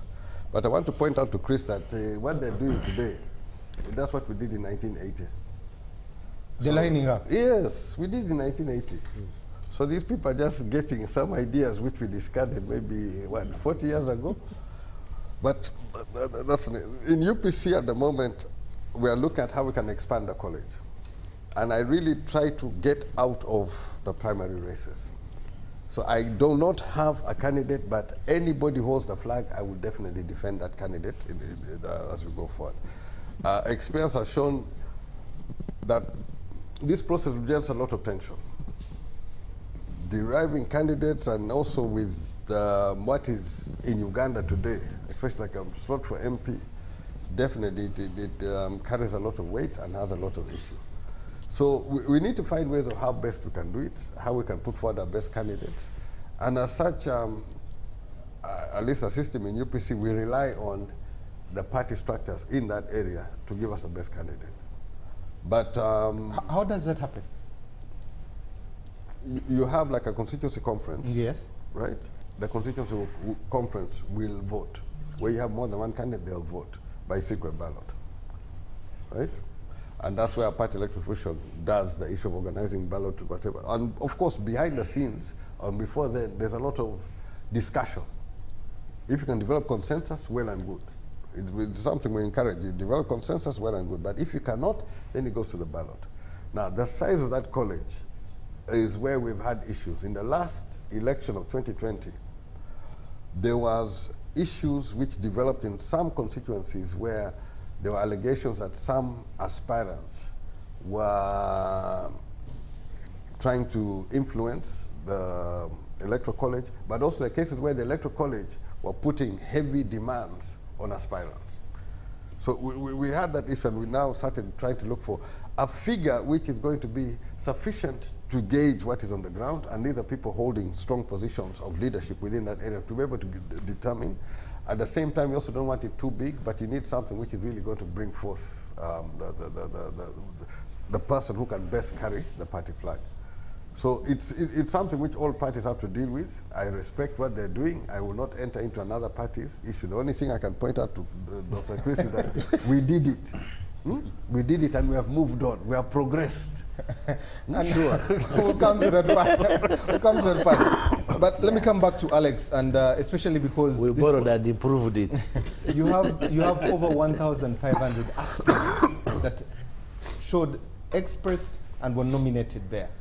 The question I want to put to you is one, what mechanism is in place to be able to resolve disputes?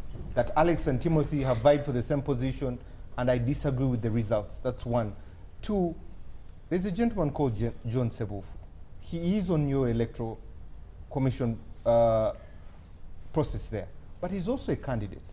Isn't that a conflict of interest? And how are you resolving it as a party? First of all, we are cognitive of the doctrine of fair hearing. We cannot allow that to be abused. And we know that once somebody is charged of a certain duty, he must disabuse himself if he has interest. John Sebofu, for us who know him, is one of the seasoned agitators of freedoms and life in Uganda. He's a Democrat. He's from the school of the Mukasa Mbidde, and he has quite a vast experience in matters of elections, political party organization, among others. He has executed that job for the last 5 years extremely well. I think you saw him in Makerere at the declaration of Nalukola. So it was in the wisdom of the party that when all others have decided to find other responsibilities of service, that one historical nomenclature in service of that very line, and that person would be John Sebofu, was left especially to handle Buganda region. Now he is standing for councillor where he's an incumbent. But the job he's supposed to do is beyond that one position of councillor. So what I know, on Monday, he excused himself. He was not handling Nakawa. He's also supposed to be subjected to a test. And I can tell you, up to now, people are still at the headquarters going through the vetting process. And there are amazing stories from people leaving the vetting rooms. One of them was asked the name of the Deputy Secretary General. And he caught on his head and said, Mumanyi, Mumanyi, Mumanyi, but the name was not coming. So it is an interesting process. As you all know, vetting and questionnaires. And we are looking, that process is more about quality and subjecting somebody who wants to be a leader to understand whether they also understand what they are going, they are desiring to be, because leadership is a service, and that is part of our core values. We have certain things that we stand for as a party. It is good to interact with the person going to be your flag bearer, to understand that that person is cognizant of what you stand for, and that is the process. However, we would have loved as a party to have a more fluid, a more transparent process, because even this very process is quite endangering the calls you receive from different people. Even when you don't have, for example, I have no responsibility about that process, apart from coming here and explaining that the party is doing so and so. But then the calls I receive to help others get party cards are so many, because in our society, people will not even understand what is in black and white. The dysfunctionality of our system has led people to believe that there's always another way, which I don't think is there now. We are robust at what we are doing. The team is doing quite a bravado work, because as I said, up to now, they are still there, making sure that they deliver this. And then the 60% is what defines who we are. Because as I have always said, and we have always stated, we are anchored on people power. And these are the laws governing. A political party, first of all, has a constitution. And this constitution is the guiding document. It is, once it is gazetted by the Electoral Commission, and the Electoral Commission is the custodian of it in supervising whatever the party is doing, whatever they go through is acceptable and legal. What do you mean by people power? We are bogged. People power. People power is people power is the energy and involvement of the citizenry in the decision of their affairs. That is the people power. To tell them that you Ugandans, you the citizenry, have the power as enshrined in our constitution, that power belongs to the people to make decisions on how you are governed democratically. How are you going to measure these people power? How are you going to, it's 60%. Yes. But what is the criteria? What are you following? What is the nomenclature? That is a system. You see, in the research, vetting you've told us, they asked for the name of the deputy secretary. No, I'm giving you an example. It was an example. Yes, I'm so giving you an example of what. Now, in the community, we do what we call a data systems analysis. We collect results from the population on the different personalities that are standing. For example, if I am standing in Nakawa East and Jimmy here is standing in Nakawa East and Joseph is standing in Nakawa East, a tabulation is, a table is drawn. In my belief, because even as deputy spokesperson, I am not in the system, but I am giving you something for clarity. Hypothetical situation. And then results are tallied from different areas of that area on the candidates that we have. They will go to different stages, because you know how you will do research to know who's having the power of the people, especially in your umbrella. Okay. And then decisions are made on that. But I wanted to say this. The reason we are bogged by not having deeper democracy is because we are estopped by the system. You know, we have a new constitution.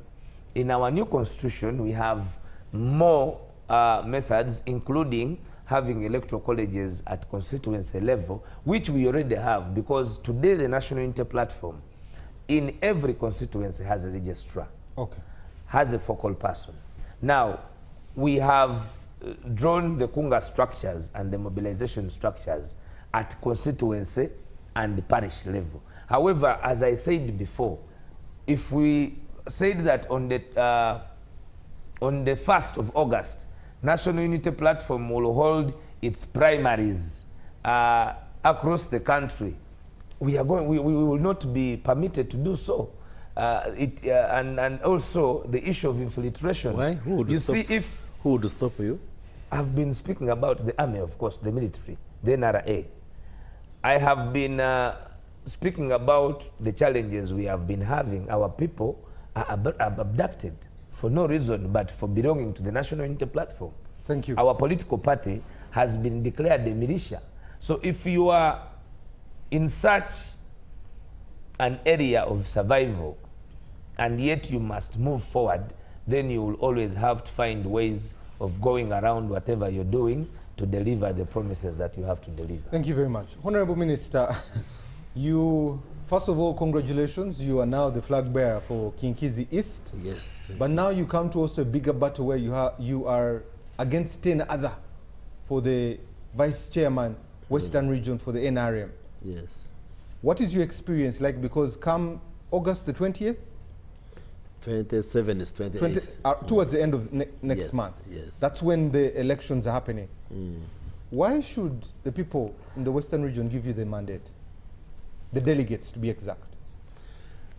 Well, first of all, the reason why there are many candidates is that when I joined the Central Executive Committee, I have raised the profile of that position and made it very interesting. That's why it attracts many people. But why they should give me the mandate is that when you are a vice chairperson at that level, you become a member of the Central Executive Committee. The Central Executive Committee is a think tank, is a policy organ of the party.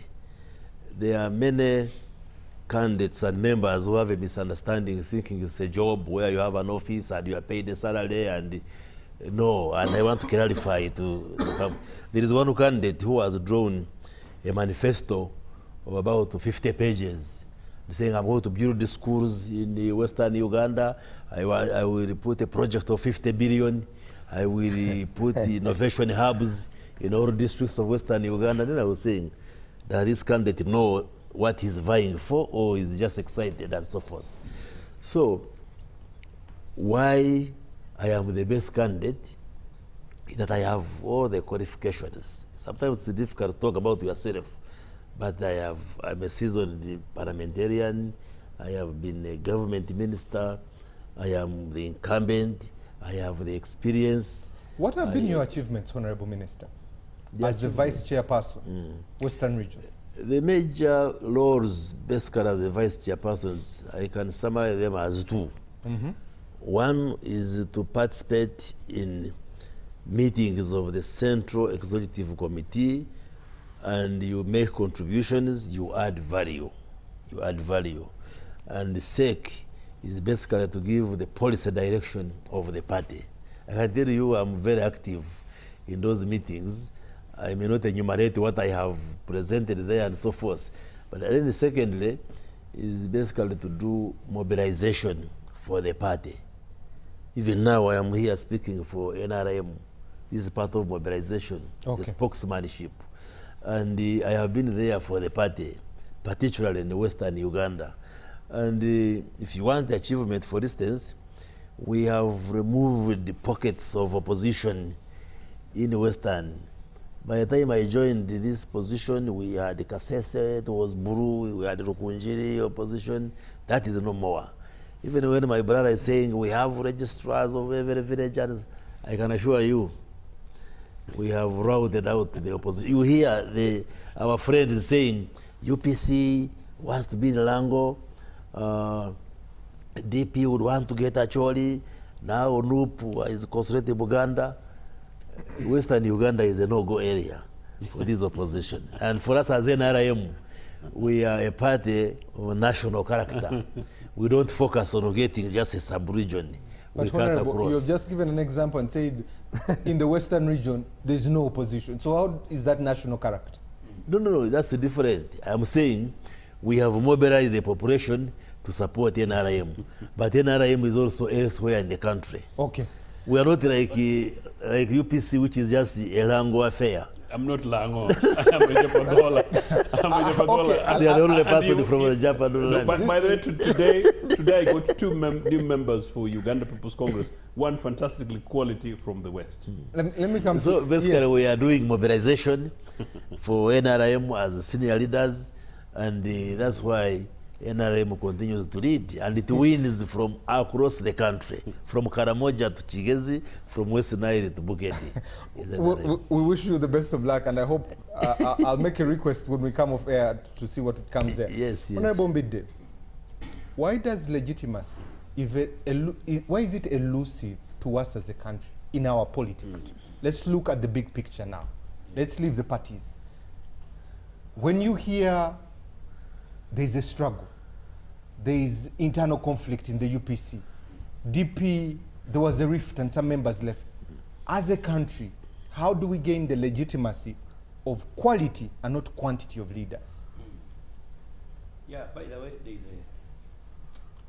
a... when you look at the whole country... There's NRM in Uganda. It's there. When you look at this country, by the way, the persons that can understand the English language do not go beyond 40%. But we are the only country in East Africa singing what we call a national anthem in English. And you wonder how national that can be. So, Honorable Baryomunsi is not alone, and you cannot accuse him, because it looks like generalization, or what they call national, which is particularly delusory and a phantasmagoria of some sort, where people begin to think about what it is not, while actually that's what it is, or what it is, while actually that is what it is not. So the NRM government, in terms of legitimacy, by the way, in the coming elections, I don't think we are going to have a legitimate decision, particularly on the presidency. You have always said it will be a selection and not an election. Yes. Do you still stand by that? Of course. Why? Because first of all, I don't think there is going to be a candidate. Uganda is not going to run short of a presidential candidate who has appointed the Electoral Commission.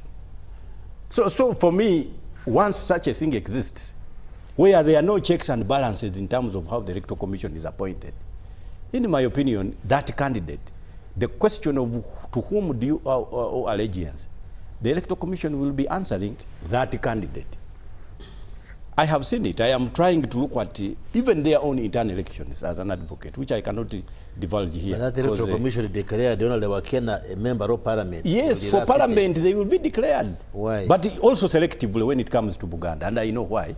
And I know you have choreographed a procedure where NUP will have a reduced number of members. MPs of NUP from Uganda. That you will see. Electoral Commission. That was the simple gambado during that process. But today there is a procedure adopted, choreographed, which is intended to reduce the members of parliament of NUP from Uganda. I know it, and it will happen. It has started by the eminence groups. You people, I have seen people losing elections in NRM primaries where the loss is orchestrated by persons who wield a lot of power and influence, but without formal employment or appointment. They are there. They are the ones holding a list of who should go through. Those are termed as the eminence groups. They are there. So once they are done with that internal process, then you are going to see what they do now against us. And then we know. So you are right, the number of NUP MPs and opposition will reduce, and because we are mobilizing the population in Uganda and elsewhere. Not because they will be Honorable Minister, please allow him to finish. You know, Honorable Minister, he should mislead the public. And he's here. When the numbers reduce from opposition, it will not be because of rigging. So and by the way, and for that, we are just talking about parliamentary and other elections. But the presidency, it is not true that what will actually obtain at the polling station is what will be declared. So we know, we are aware of processes and procedures. If we wanted to have anything to do with what happened in Namibia, South Africa, Mozambique, we would have to channel a procedure of arriving at an electoral commission that has got the participation of political organizations, the judiciary, parliament, to the extent that the chairperson and the commission of the electoral commission owe allegiance to several other entities than just the appointing authority, who is himself a candidate. I will give you the last word. Let me come to Honorable Jimmy, then come to Joseph.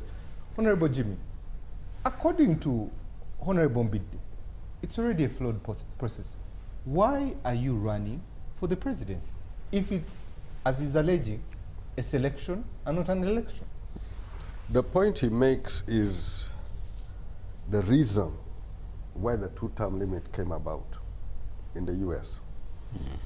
After the presidency of Franklin Roosevelt, who did 4 terms, they found themselves in a situation that institutions which could check certain excesses were dominated because of the long presidency.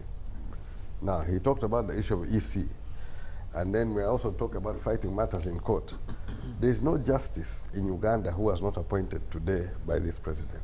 I think if you go back about 7 chief justices, deputy chief justices, all the justices. And that's an issue when you follow American politics. They really fight about the justice, especially the Supreme Court. Now in the case of Uganda, Supreme Court, 100%, Court of Appeal, 100%, High Court judge, 100%, up to magistrates. There's no point where it is. Now that, in that context, in the context of Uganda and the future of Uganda, that is where that matter comes into being. Now in the case of UPC, I mean, that's a completely different issue. So why are we competing? You see, even the seats we win, we know we win them, but we win them with a lot of difficulties. You need to win with a very emphatic victory to be declared. If it is a narrow margin, you'll find their ways, and those are things which we fight in the elections. We are constantly going to the election knowing that somebody wants to rig, but I am going to put in place enough measures to limit as much as I can. And that is how we get our few people coming through. It's not a level playing field. We know it. But we are there to make a difference. Now, in this particular election, where am I standing? I mentioned that my campaign for 2026 is going to be a policy debate. We're going to address the policy questions, the loopholes. Earlier on, we had this tete-a-tete or disagreement with the whole issue about Busole Hospital.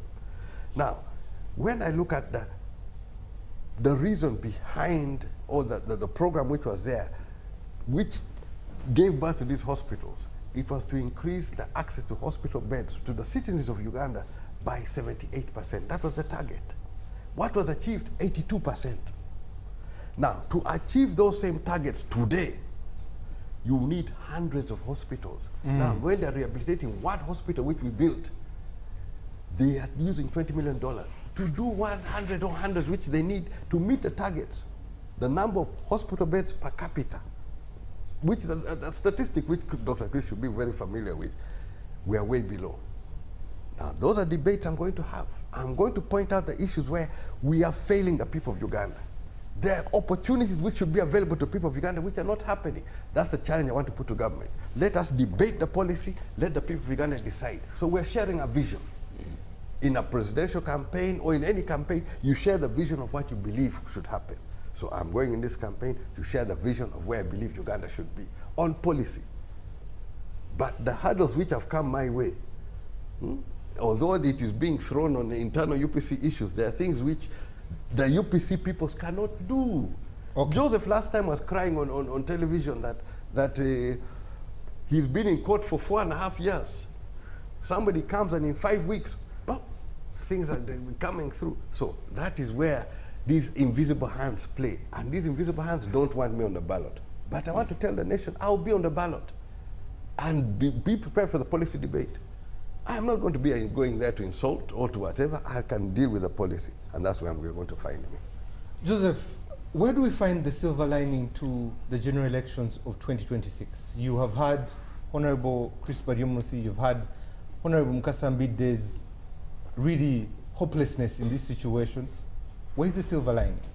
Especially for Ugandan who is hopeful to receive some of the things that Jim is talking about. A school, a hospital, where is the silver lining? I think it's extremely difficult and very frustrating for me, and I think for most Ugandans who've been seeking to hope that there will be a difference after 40 years of NRM. It's primarily the reason why I think it's important, it's very urgent that political parties organize themselves, that Ugandans of repute take responsibility, we review our internal selves and begin to learn, those of us who are in politics, to play politics of integrity. We respect the institutions, respect the systems, respect our constitutions, respect the democratic processes, respect outcomes, and from there on, create an enabling environment in which leadership can emerge. This is short term now. Leadership can emerge within political parties and organizations, in which then we're able to challenge the criticism, primarily on issues. And this is a conversation I've been having for the last 5 years, and sometimes falls on deaf ears. And I think these guys have been allowed to get away with it. And the people who are really the biggest victims have been the ordinary citizens of that country. Thank you. Alex, you are vying as an aspirant for Nakawa East. You have been, I've seen pictures from as far back as Chadondo East with the Honorable Chagulanyi, where you were featuring those pictures. I have seen comments you have made even when you were still with the Democratic Party. when you hear the Honorable Mbidde and what you have faced on the road, the process seems flawed. Why are you competing in a process that is really against you? You see, the way I see the role we play, it is a calling. It's a vocation. Yeah. And it is difficult to understand. But it is a war that is fought by warriors, not pessimists. Because there is clearly capture. There is clearly capture, state capture. If you look at our modus operandi, the topple down of the Constitution, the disabuse of the doctrine of separation of powers, it is clearly capture. But that's the reason we are here. We are here to liberate this country from the state capture. And this election is not M7 election. It is not an NRA election. It is not an NRM election. It is a national election. And therefore, the bad mannerism of the players in the national election cannot stop us from participating in the national election. It is like somebody stealing your shirt. It does not qualify you to move naked. You'd go for another shirt, but have an stop to the stealing of your shirt. What Ugandans are now working around the clock to achieving is stopping the election burglary that is done by the state apparatus for the NRA. And that you cannot do without participating. You need to overcome the fear. Okay. You are talking about declaration of somebody who has won the result. For us, as I said, we talk about beyond that. We talk about survival. In the other election, Rita Kenya was murdered. In the other election, Damlida was abducted. Chiwalama John Bosco has never been seen again. He was abducted by the ruling regime, by the NRM. I can tell you, Dan Cheune was assassinated by the regime. I can assure you that on the eve of the election in November 18th and 19th, on their own admission, 54 Ugandans were extrajudicially murdered by a commando unit from Somalia, the citizens. But the reason we are still going forward is because this is our country. We have nowhere to run to. We have to liberate this soil for our children and the betterment of our grandchildren. Okay. That is why it does not, the cost of even life cannot stop us as a generation to fulfill our mission, because every generation has a mission. And we now believe than ever before that the mission of our generation is to overwhelm the dictatorship through a democratic process, because we have also learned that it may not be achievable to instill democracy by using the rudimentary methodology that was used by the NRA in 1986. Okay. They used the gun, and the gun has up to date captured our existentiality. And therefore, no matter how ugly the terrain is, we are up for duty, and we believe that if Ugandans are cohesive and adapt to the protest vote policy, we will overwhelm the system, no matter who is announcing, because the strongest force in the world is unity. Thank you. Lastly, Honorable Minister, your last word. My last word is that I am not certain whether we have opposition parties in Uganda. Let me challenge the opposition parties here. If I was to ask each one of them, who is the president of your party in Kanungu, where I come from, if any? You don't have. So I would think, and I would suggest that you focus on mobilization and entrenching yourselves in the population, rather than blaming your weaknesses on the NRM.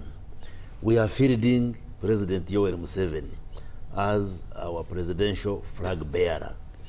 The process that we use in electing leaders, including the president, is clearly defined in the electoral laws. Today, people vote at the polling station. Candidates have their agents there. The counting is done at 4 p.m. in the full open, and everybody knows who has won, what you have scored. The Electoral Commission publishes results from all the polling stations on their website. One time I challenged Dr. Kiza Besige, who claimed he had won and he was not declared. I told him, let me pay for you in the New Vision and Monitor space. You publish your results and also publish those of Electoral Commission, because the people who vote are there. And in the countryside, everybody knows how many votes each candidate has garnered at the polling station.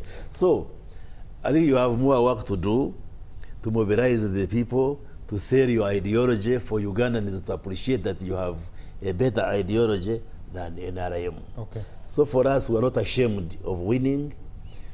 We are not ashamed of persuading Ugandans to continue to believe that NRM still remains the best political party that is anchored on ideological strength, and we shall continue talking to Ugandans. And Ugandans, given the confusion that you see in opposition parties, we persuade them, we invite Ugandans to continue voting for NRM, because it is NRM that can address the challenges of this country. Okay, let's leave it. But people have died in your party. Let me read some messages. Which dying? In these primaries. You have Hi people who are Timothy, dying. thank you for the show. The minister could tell us about the NRM members who participated in the last elections and still were not happy with the results, and he said he's going to run as an independent. I think you're talking about another minister. Okay. Thank you, Timothy, for the show. Many. I am disappointed with Joseph Ochieno. Let him come and run in Tororo. He's not a tested leader. We need him to come and run so that he can be able to show us exactly what he wants to do. This is Apio from Lira. Hi Timothy, this is Biarohanga Francis from Nansana. My sincere support goes to Honorable Jimmy Akenna. He has really tried to keep his father's legacy. Let the Muzeis in the studio wait a bit, at least give him one more time, okay? Someone else sends in a message and says, I would like, and this will be the last one I read, I would like to tell Honorable Alex Mufumbiro, my message to you is we are gearing up for 2026. Please decrease and put condemnation to the hate speech, abuse and inciting. The derogatory messages, because they do not help the political game and the ideology there. My final message goes to Honorable Dr. Chris Baryomunsi, which says, I want to tell our president to use this term to do what we call the first saving of Ugandans. Okay, thank you very much. Another one is quite lengthy. He says, I've had Honorable Jimmy Akenna has been there for 10 years, 6th floor, and quite a number of things. Okay. Many messages have come through. We really thank you for sending your messages through on all our platforms. Waiso, thank you very much. Honorable Jimmy, thank you very much. Joseph, thank you very much. Honorable Mbidde and the Honorable Minister. The aggrieved members of NRM who participated in the primaries should go to the tribunal. I would also like to thank redress. Professor Ssali, who has also been with us all through the show. She was my co-host here. We'll end with this quote. A blind horse always frightens itself. Good morning.